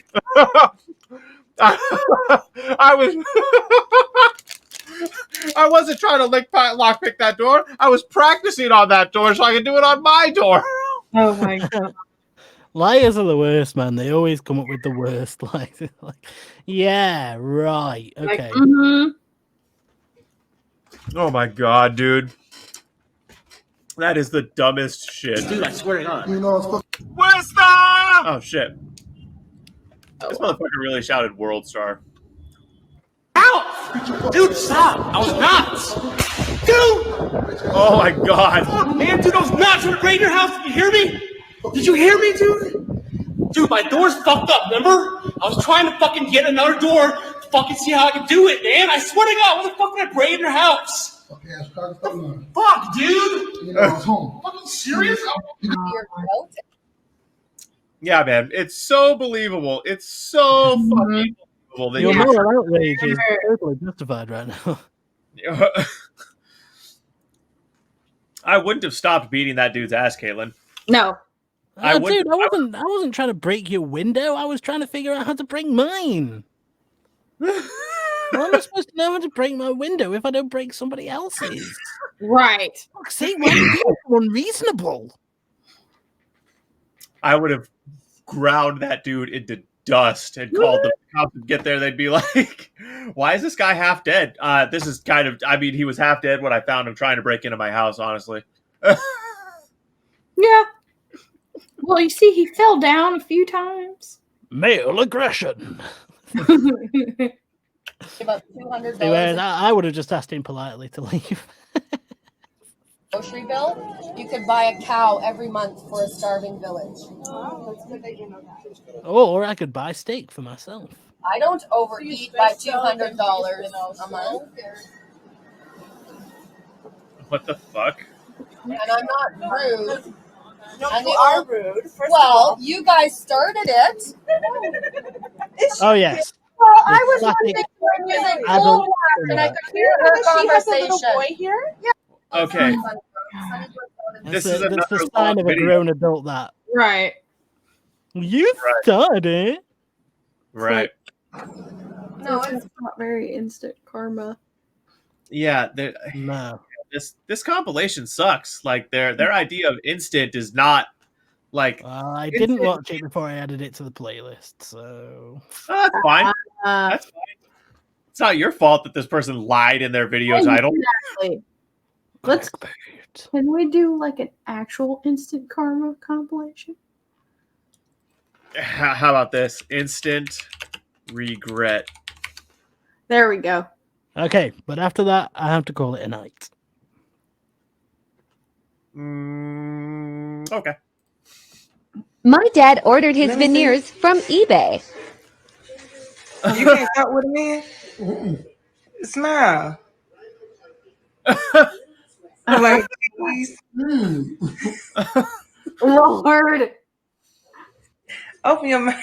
That looks like a cartoon smile. Yeah. Because it is. But that reminds me of the time when I was staying with my grandparents and I accidentally brushed my teeth with one of their denture creams. Oh my God. It's the same fucking tub, man. That's hilarious. Oh. Oh. Oh, that's a nasty spill. Yeah. I tell you. When that bill come at the end of the club night. Oh, hell no. Hell fucking no. Well, you shouldn't have bought so many drinks then. That's right. Right. Oh my god. Ooh. Oh. Worst fence jump ever. Yep. Ah! This guy. My own. Go on. ahead. I was just going to say my own example of instant regret, and it's not actually mine because I was the smart one out of me and my friend. But when I was still in high school, we managed to convince my friend Brad to snort chili powder. It was not a good experience for him. Oh my god. I want to hear. Oh my god. I want to hear this. I want to hear this story more than I want to finish that compilation. Go on. Well, we were looking for different things, and he was going to get curry powder, but then we decided it wouldn't have enough of a kick, so we managed to convince him to do it with chili powder instead. Oh my god. We poured out this big line of chili powder on the table. And, proceeded to like take a good old I don't know what the technical term of it would be, just a snort or a rip of it or whatever. I don't care. But and yeah, it's safe to say it fucked him up for a good hour or so. His eyes were streaming and his nose, he said he couldn't smell anything but chili powder for like 2 days. Dude, that guy would let you do anything though. So have you ever do you know those No. do you know those you know those like electric shock games? So they're like supposed to be like reaction sort of tester ones where it's like, so we had this one where it was like a little circle thing and it had 4 handles in it. And you held these handles and the thing was like and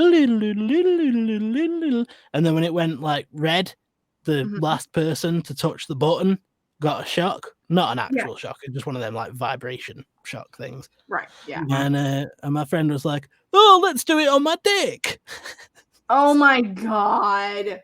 So he turned it up to its highest setting for all 4 of them, like around the region, and he allowed us to set it off.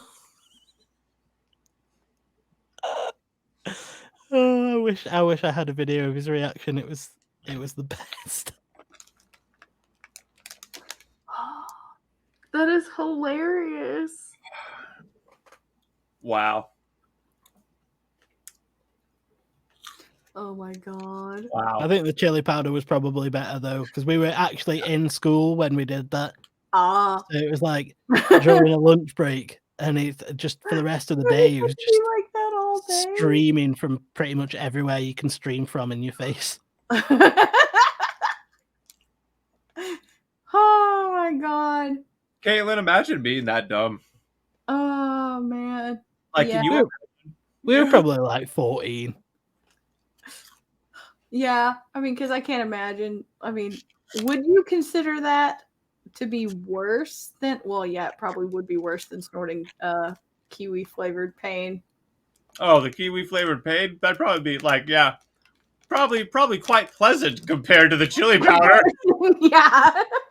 Me and that dude just always did like stupid shit. I remember one year it snowed, and we started rolling this snowball together, and I swear to God, we must have rolled it for about at least a mile. Yeah. Just rolling it up this bank and along this main road and just like making it so it was so big that we had to pick it up between us. Oh my god.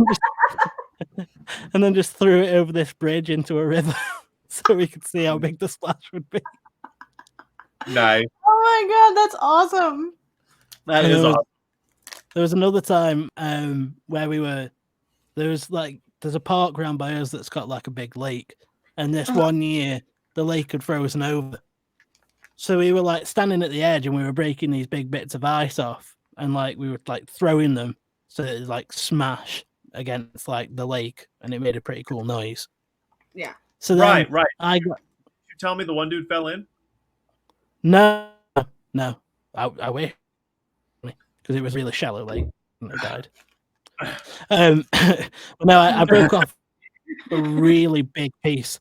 It was so big that I had to hold it above my head with 2 hands. So Brad comes along, taps the ice on top, it breaks in half and cuts my head open. Oh That's my right. I remember. Yeah, that's yep. You told us this story once before. Mhm. And then you went to the bus stop and you were just like bleeding, and the one lady was like, "You know, you're bleeding." Oh no, that was a completely separate time. That was the one where I tried to run for a bus and ran straight into a lamppost. Okay. Which I found out the other day that I remember wrong. I'm quite concerned about how falsely I remember this memory. Because I always thought that the woman, when she pulled up, she gave me a lift to the hospital. But I found out the other day when I brought up this story with my family, my stepdad was like, "No, she just waited with you at the bus stop till we picked you up." And I was like, Oh that's not how I remember it. Damn, that's concerning. Whoa. So yeah, you're But considering how rattled your brain probably was that day, it's understandable that you remember that. Yeah. Yeah. Yeah, exactly. Like if you really were running full tilt into a light post, like yeah, you probably got a really good ring on your bell. Mm-hmm. Oh yeah, I had that full on, like, you know when you hit your head really hard and you get that little white flash. Yeah. Yeah. Yeah, I got that. Yeah. Yep.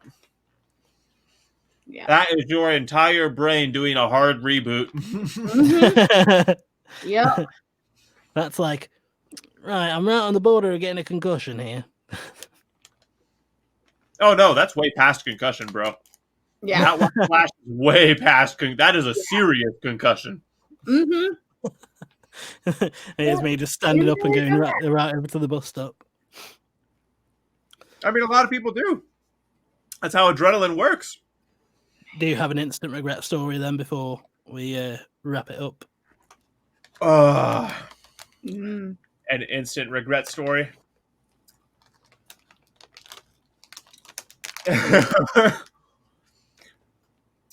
Oh God, do I have an instant? You know what? So one time when I was a kid, so my siblings used to go to Taekwondo, and there was this dojo we went to, Mm-hmm.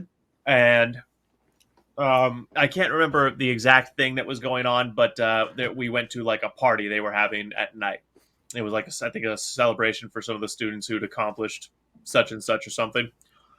I wasn't really part of the dojo because my siblings went. I didn't. Mostly because I was uncoachable. I was a fucking little hellion who couldn't take direction for shit. Nothing changes. So, the celebration's going on inside, and I need to take a piss. And I remember looking at the bathroom, and it looked like there was like a line for the bathroom. So I was like, "Well, fuck this." So I walk outside and go into the bushes that are in between. And mind you, I'm like 5, and I go in between the bushes that are in between the building and the bushes, and I'm in between the bushes and the building. And I just start pissing, and someone is like, "What do you think you're doing?" And I look up, and it's the dojo master, who, mind you, is this like 6'3" buff black dude with like a military haircut. So this guy looks intimidating as fuck. Oh no. And I'm like, and I shit you not, I think he said something to the effect of, "Are you done?" And I like shake and I like put it away, and I'm like, "Yeah." And he grabs me by my collar and then bends down and grabs my leg, and he's carrying me by the collar of my shirt and my ankle until he gets inside, and then he hangs me in front of him by my ankle like I'm a doll, and he tells my mom what I did, and my mom is like, "Zach," and I'm like, oh my God. Excellent. Oh God. Yeah, I literally was just like, "What?" I needed to piss. I thought it was going to be my instant regret story is deciding to bring you on this show. Do you have one to share with the class, Kate? Mm, no, not really that I can think of right off the top of my head. Kate doesn't believe in regrets. No, I have a very extensive regret story. It wasn't instant.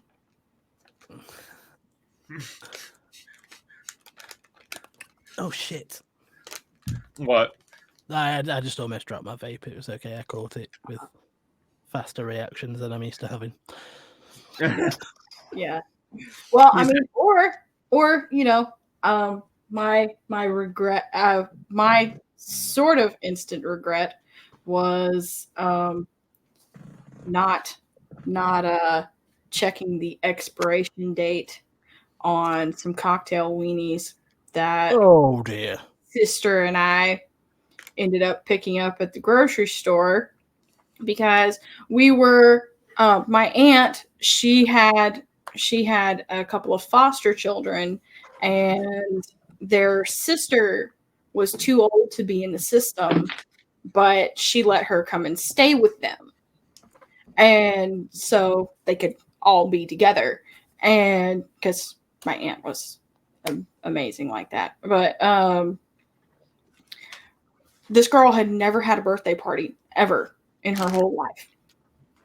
So my sister and I were like, okay, you know what?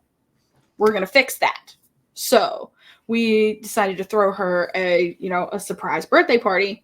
And my sister took that as an excuse to just get all the liquor.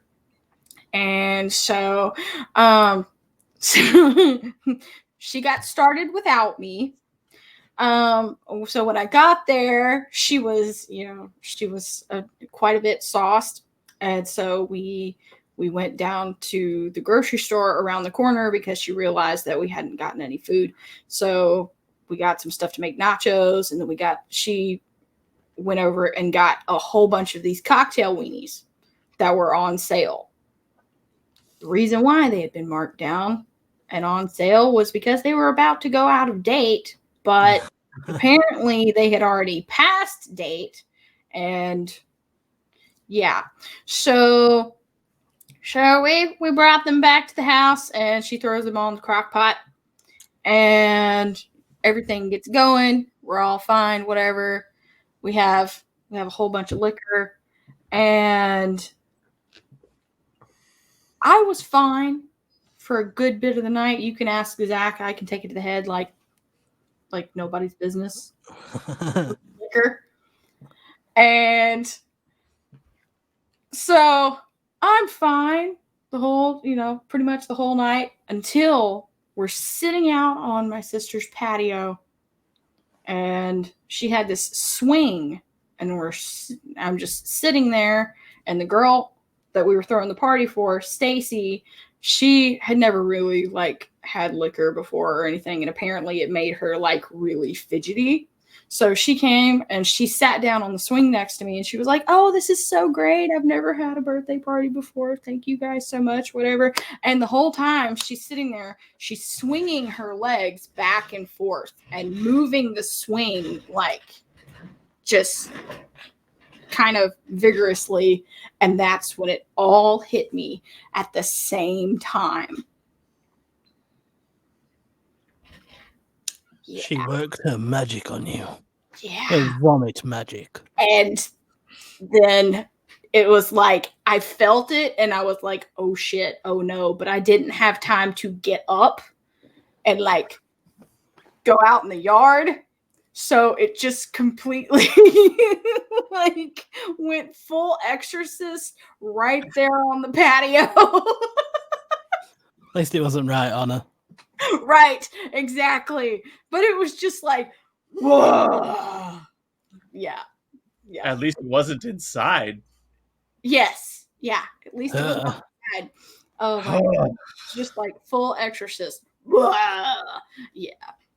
And then, of course, my sister's drunk ass, she, on the other side of the patio, saw what happened and freaked out and was like, ah! And then she runs and gets the water hose, okay, and brings it back and starts, trying to clean off the patio, but she's like way drunk. So she's like, oh, and then she goes in between like trying to clean off the patio, but sees that I have like a little bit of like vomit like on my face and on my shoes. And she's like, oh no. And so she starts trying to like clean my face with those.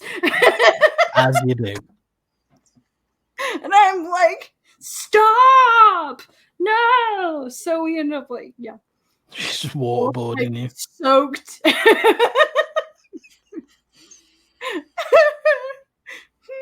Yeah. Oh, what a three we are. Yep. And then, yeah, but it was made worse because the cocktail weenies were past date. And we were the only 2 people that got sick. I've been waterboarded. Thing. Yeah. Okay. Mason's reaction. He's like, I feel like that's a story we don't have time to get into, but one that I However, I really do need to call it a night. Yep, absolutely. Thank you for a good one. This was a laugh. Yeah. I enjoyed it. Yes, sir. However, since I'm using a laptop, I can't do anything, so I'm going to need you to kick me. Okay. I think Yeah. after this, I'm going to switch this platform we're streaming from, and I'm going to play me some Chaos Gate. Yeah. Yeah. Yeah. Oh, Okay, but when are you going to record the next chapter, bitch? Ah. How about I do it, your mom? See, I thought you were going to be so much more inventive than that, then. I thought you were like, how about I do it when you record the next Bleeding Ground chapter? He just dipped out of here. I did it again. I meant to kick him, and I fucking left. Stupid. That's amazing. Like, fuck yes. That's amazing. I'm so goddamn stupid, Caitlin. You're like, kick me out of here so I can go have sex with my girlfriend. Oh, fuck you.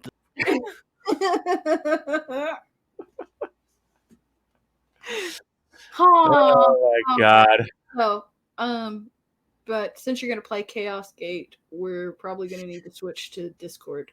Yeah, that's what I was. Yeah, I'm kind of debating whether or not I want to. Master debating? I'm always master debating, baby. Yeah.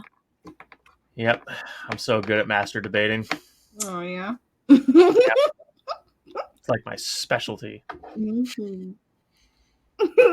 Your superpower. Oh, you know what? We should before we do that though, we actually should react to this Major Kill vid. Okay. Yeah. Okay. So let's do the whole thing. Hot. What the fuck was that? Yeah. Like, hi. It's Team Adventurous. And bless you. Bless you. Oh my god, when you sneeze so hard you almost throw your back out. Yep. Yeah. Hey, what's up everyone? It's Team Adventurous. Yeah. Major Kill just dropped a fucking new video. Mhm. And it's actually a subject that I'm really interested in terms of the 40k lore. So Yes. we're gonna check this out. Because you like the 40k. I like the Omnisaw. We do. I like the Metal Dragon. Mostly because dragons are tight. Yeah. Oh, yeah. G'day, guys and gal. The mechanic bloody awesome, hyper religious, bionic The Omnisaw explained by an Australian. that know how to build gigantic starships and titans, but also believe that extinct monkeys from old Earth use their tails as like poisonous scorpion-like weapons. Their super nonchalant attitude to the I setting really Make like posters. joy to read about in the lore. You know, But those only, magic ones.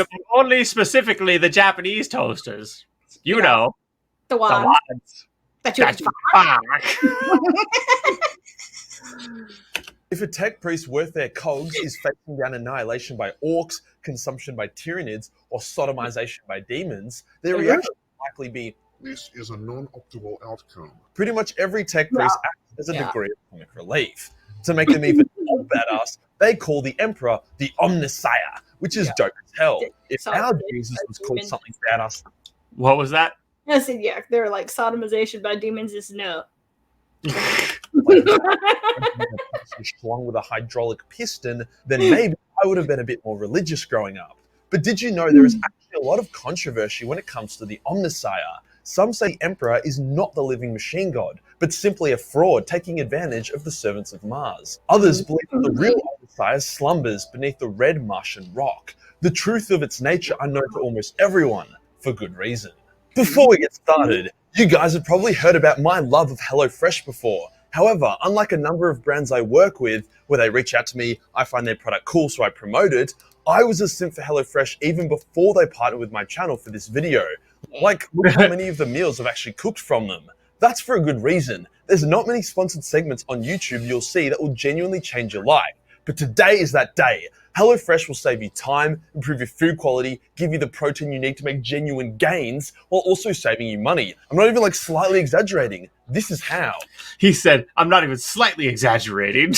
Exactly. Firstly, each serving comes at $9, significantly less than the stuff you get delivered to you, and way less than a restaurant, despite the nutrition and taste of HelloFresh likely being superior to both. The cooking part might sound like a bit of a time sink, but not only does it teach you an important life skill, but you can genuinely bang these out in like 30 minutes. Dude. Right. Yeah, I've actually used services like this. They are pretty good. Yeah.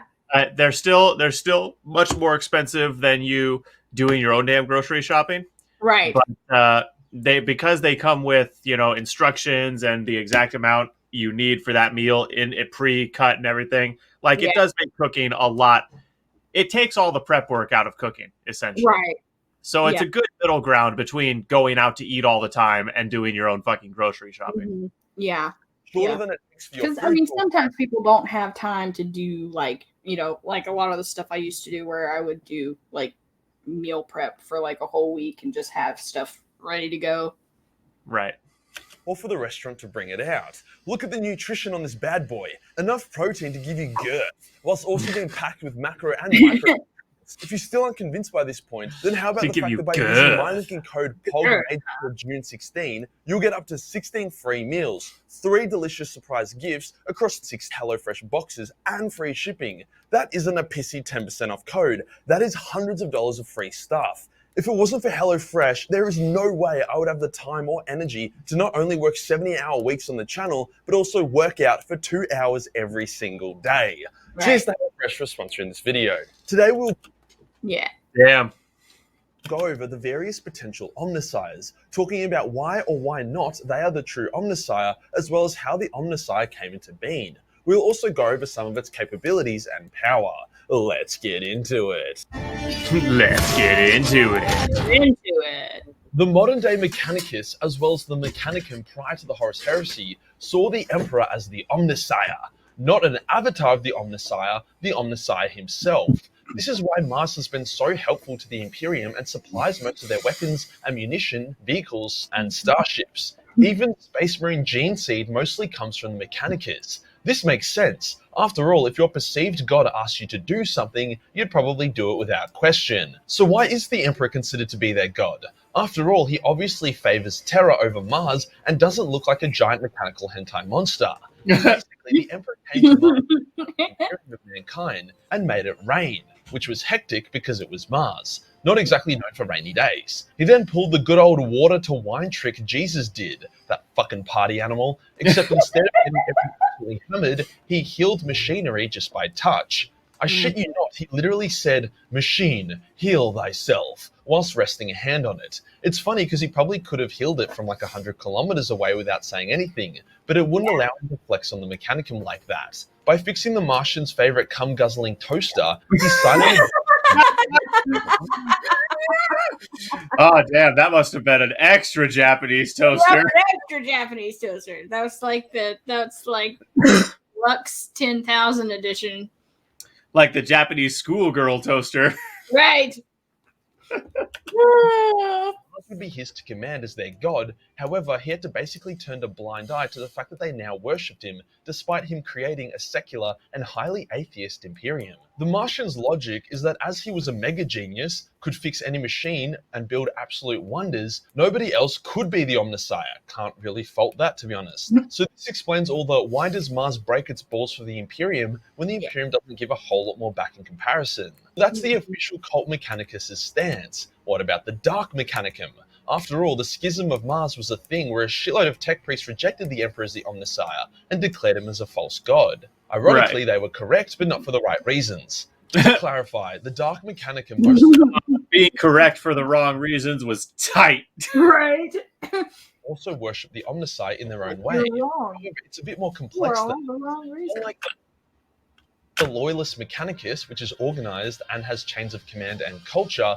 The Dark Mechanicum are loosely connected factions of tech priests who have absolutely zero ethical boundaries with their experiments. Some are reasonably indistinguishable from Mechanicus tech priests, such as Deltrian, the tech priest assigned to a Night Lord warband. Others are fried out of their minds, shoving demons in tanks for a laugh, whilst tasering their chrome nipples with a Tesla car battery. Because of this, Messiah, but don't believe the Emperor is him, whilst others worship the Chaos Gods and have moved on from their belief in the Machine God. So what's the truth? Who is the Omnissiah? Well, here is where the video gets really fucking heretical.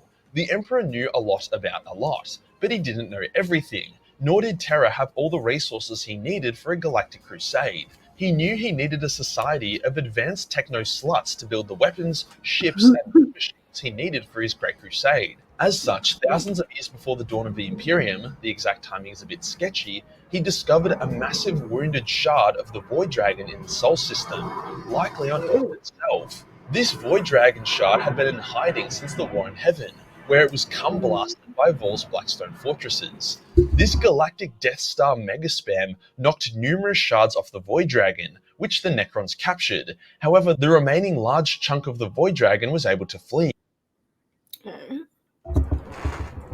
Imagine being such a badass that you find a shard of a fucking god and enslave it. Right?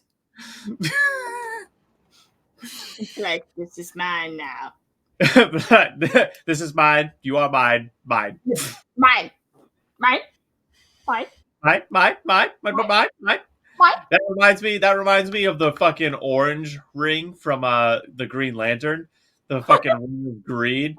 And the fucking oath for that ring is what's mine is mine and mine and mine. Mine, mine, mine. Mine. It's mine, mine, mine. It's mine and mine and mine and mine and mine and mine and mine. It's mine, mine, mine, mine, mine, mine, and not yours.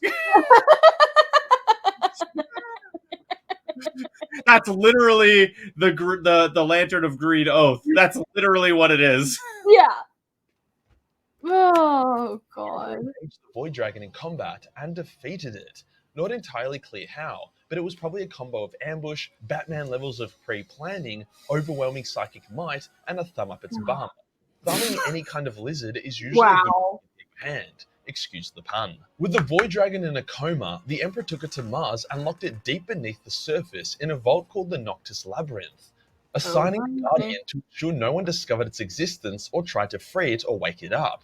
Why did he do this? I mean, beyond the obvious reason of knocking out a literal god who would fuck up your planet if given the chance. To answer, the Void Dragon, despite his appearance, was a technological genius, able to build and invent the most impressive technology in the galaxy. A lot of cool tech that Necrons use likely came from the Void Dragon.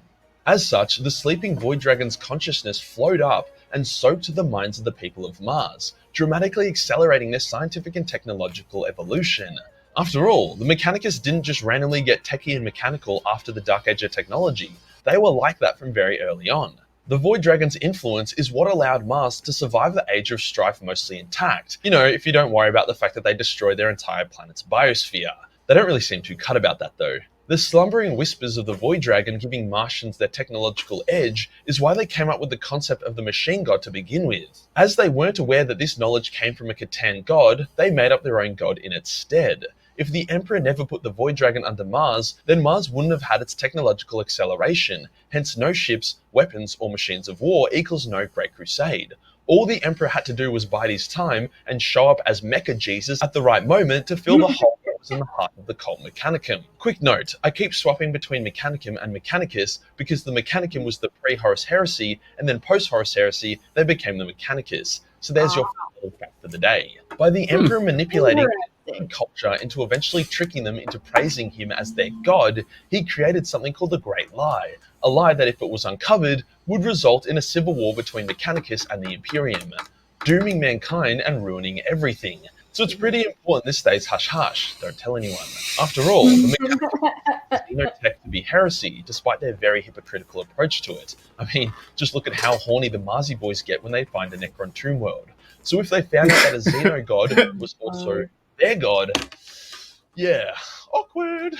Fortunately, not everybody knows about the Void Dragon's existence. Like a few Martians, the Guardian who protects the Noctis Labyrinth, and yeah, not sure who else. Malkador probably did, but he's a jar of dust now. So is the Void Dragon the Omnissiah, the machine god? Well, it really depends. Jar of dirt. After all, the Emperor created the required conditions for the Mechanicus to emerge, simply using the Void Dragon as a tool. Here, think about it like this. If something's god is defined by the fact that that something created it, then wouldn't a table's god be the carpenter who made it, despite the fact that he relied on a hammer to create the table? The table wouldn't praise the hammer. The table would praise the carpenter. In a similar vein, wouldn't the Emperor be the rightful god of the Mechanicus? And by that same analogy, though, the Mechanicus is split along its lines of belief. Right. So some tables would choose to praise the hammer, and we see that analogy work out in humanity. Yeah. They like to praise creation rather than creators. Right. As he was the one who created it. The Void Dragon wasn't going to fucking do it, nor would a hammer get up and bang a table together by itself. Let's throw another spanner in the works. One of the hammer get up and bang a table together by itself. Let's throw another going to be the rightful god of the Mechanicus, as he was the one who created it. The Void Dragon wasn't going to fucking do it, nor would a hammer get up and bang a table together by itself. Let's throw another spanner in the works. One of the last living men of iron in the setting, UR-025, taunts a tech priest before killing him, saying that the God Emperor is not the Omnissiah, and that the real Omnissiah would be disappointed with the servants of Mars. Seems pretty clear here that UR-025, a true AI that is thousands of years old, sees the Void Dragon as its god rather than the Emperor.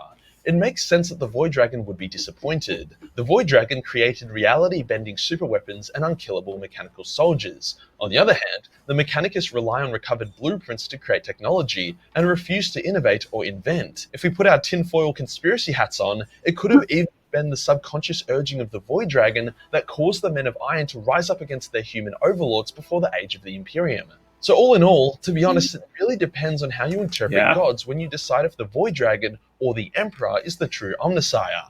Both options have valid points, but you can definitely see why there would be a bit of a unfriendly debate if the truth ever came out. Either way, without the Emperor, there is no Mechanicus. Without the Void Dragon, there is no Mechanicus. Wait, I figured it out. The Emperor is the Omnissiah, the living embodiment of the machine god, whilst the Void Dragon is the machine god itself. Bing bong bam, I'm a fucking genius. I just solved. Is the Omnissiah, the living Either way, without the Emperor, there is no Mechanicus. Without the Void Dragon, there is no Mechanicus. Wait, I figured it out. The Emperor is the Omnissiah, the living embodiment of the machine god, whilst the Void Dragon is the machine god itself. Bing bong bam, I'm a fucking genius. I just solved religious war. If you enjoyed the video and you want to I just solved religious war. So you could argue that it's not even you could argue, it's just a different way of, you could say the Emperor is the avatar of the Omnissiah. Yes. Yeah. Yes. Yeah. Well, then Patreon is the place to be. Only $1 per month give you access to a boatload of mechanically tingly pictures. Content. Join the Discord for more memes and I'll see you in the next one. Like, is that one of the toasters? That's a damn good looking toaster, let me tell you that much. Right?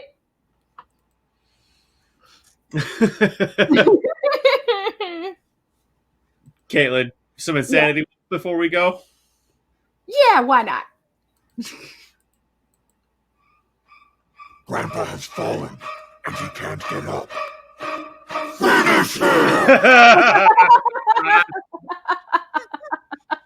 Taking a box birthday present. UPS delivered. Yeah. This is great. Parent asks what fapping means. Demonstrate. Oh my god. I knew that was. I should have announced it. Yep. It's like, oh yeah, that one was coming for sure. Cop pulls you over. Let him off with a warning. Let him off with a warning. Dress up as a little girl. Rape Pedo Bear. Oh my god! Oh my god! Oh man! Oh man! Pedo Bear. What happened to Pedo Bear? What?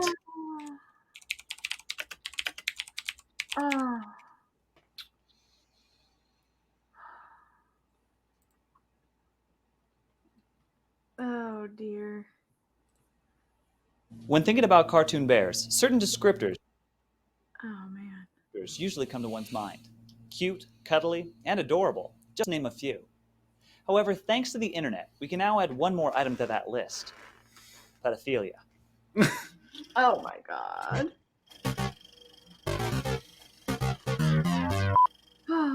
I like turtle. I like a cartoon turtles. mascot that became an icon through its usage on 4chan, signaling that illegal child pornography had been posted. As the name suggests, pedo, being short for pedophile, it is portrayed as a pedophilic bear. The character known today as Pedo Bear was once known as Kumar, or Kuma, on the Japanese image board 2channel. It originated as an ASCII art image created by Buru-san, its earliest appearance dating back to February of 2003. The character was used simply to signal trolling on the image board. The image evolved into the character we now know as Pedo Bear when it reached 2chan's English counterpart 4chan in 2004. While the origin's backstory is murky, various rumors point to a forum game known as Osaka Phone Threads, in which users create a conversation log by using ASCII characters. In this thread, an anonymous user responded with Pedo Bear and creepy references to lollies, a slang term used to describe hentai manga with underage female characters. From that moment forward, Pedo Bear's taste in women was known, and the internet would not soon forget. Throughout 2004, Pedo Bear grew famous for his seal of approval towards prepubescent girls and his catchphrase, "Is that some lolly?" While this phrase has faded away, the Pedo Bear seal of approval has continued to live on. Over time, Pedo Bear has become the characterization of pedophilia on the web, appearing in a large number of exploitable images and macros. Pedo Bear has been repeatedly misunderstood by the mainstream media. In the US, in September 2010, the California police issued a warning claiming that Pedo Bear was a pedophile mascot and mentioned cosplayers from Comic-Con dressed as the bear as being potentially dangerous deviants. Additionally, Pedo Bear's image has mistakenly made its way into several inappropriate locations. This includes a picture of Vancouver's 2010 Olympic mascots, a column by the conservative political commentator Oh my god.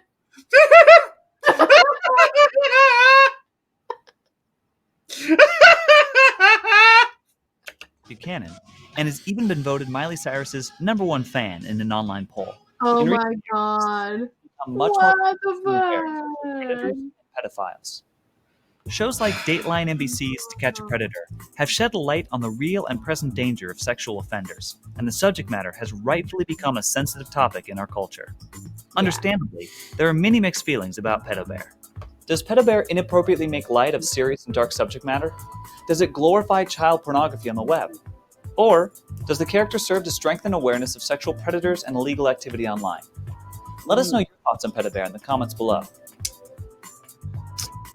I personally think that Pedo Bear is like a fun, lighthearted way of like setting the social boundary. Like it's a joking way of saying you're coming dangerously close to the line, fucktard. Right. Yeah. Yeah.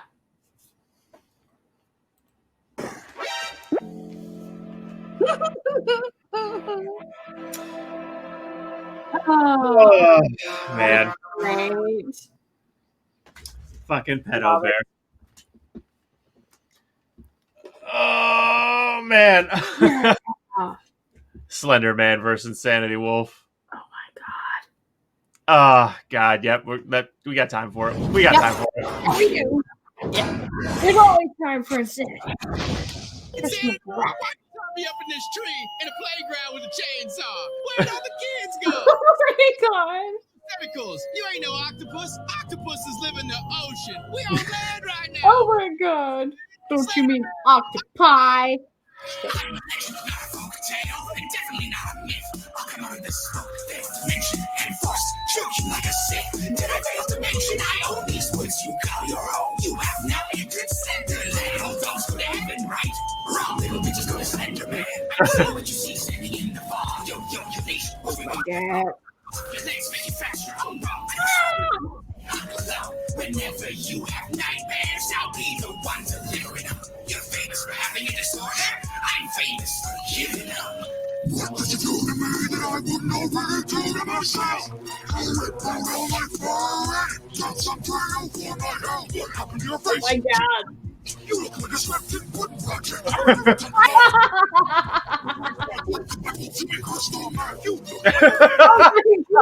was raised by wolves. If by wolves you mean crystal meth. Whoa. Let's hear that again, folks. Yeah. You look like a swept-in wooden project. I rather the tongue alone as the sign of his death. I was raised by wolves, and by wolves you make crystal meth. You look like a whale. Oh my god. Down here. If I say your name 3 times fast, will I get some service around here? You know this is your funeral. You've chosen to dress in black. Once I throw you to the wolves, there won't be nothing to throw back. You'll be 6 feet deep. I'll still tell over I can kill you. Get chocolate in your food. I'm the great right wolf. You're a sheep wolf spread. You go up on a land now. Hold still. This might hurt a little bit. You can out with the moon, but the moon don't give a shit. You think you're insane. You'll be a Sarah McLachlan commercial. Whoa. Hands up and alarm my children. I am a hoarder of horror, and you're just a boogeyman with an eating disorder. Your face is Oh black. my. Go, obey the shite. Go be back. Go. Whoa. Say hi to my babies. Oh. Post a comment. Tell us That's who. so great. Oh, yeah. man, indeed. I miss Insanity Wolf. I wish that meme would come back. Bring Best it back. Best meme of all time. Stop Yeah. staring at him. Ooh, okay. Let's check this out really quick. And up for myself, he threatens to call the police and revoke my membership.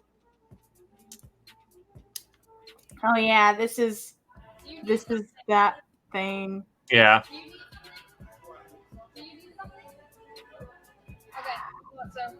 I admire the bravery. I know how it feels to be stared at like an object.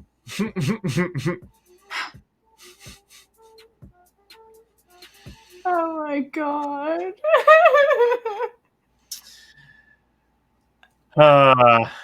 Yeah. Oh. That fucking chick. Do you need something? He was minding his own business and like Right.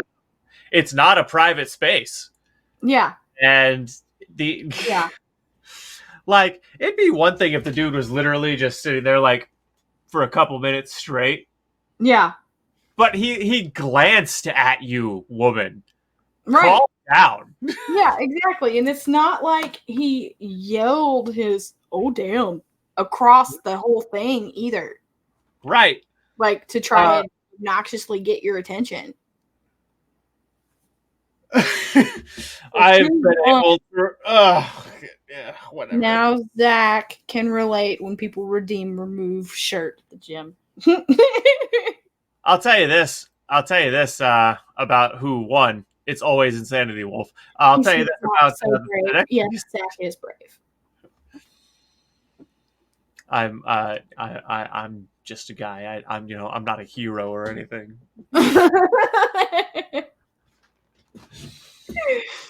Oh.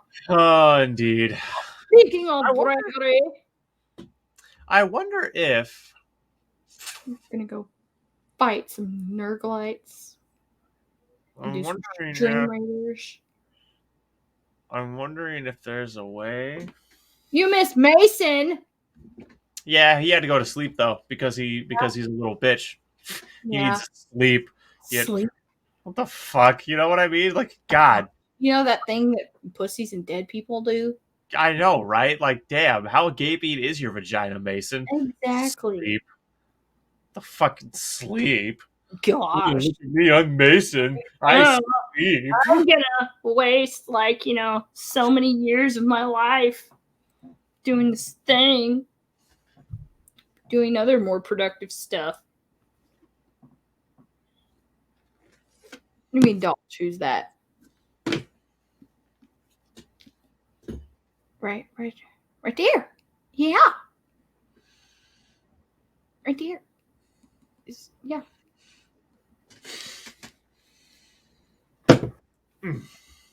Yeah. Yep. Yep. Yeah. Yep. Alrighty. Okay. All right. So. Gonna switch over. We'll be back on momentarily. Gonna switch over to another way of streaming so that we can do some Chaos Gate and some Stream Raiders and all that fun stuff. Yes, thank you, Caitlin. Yes. So we will be. Chat says,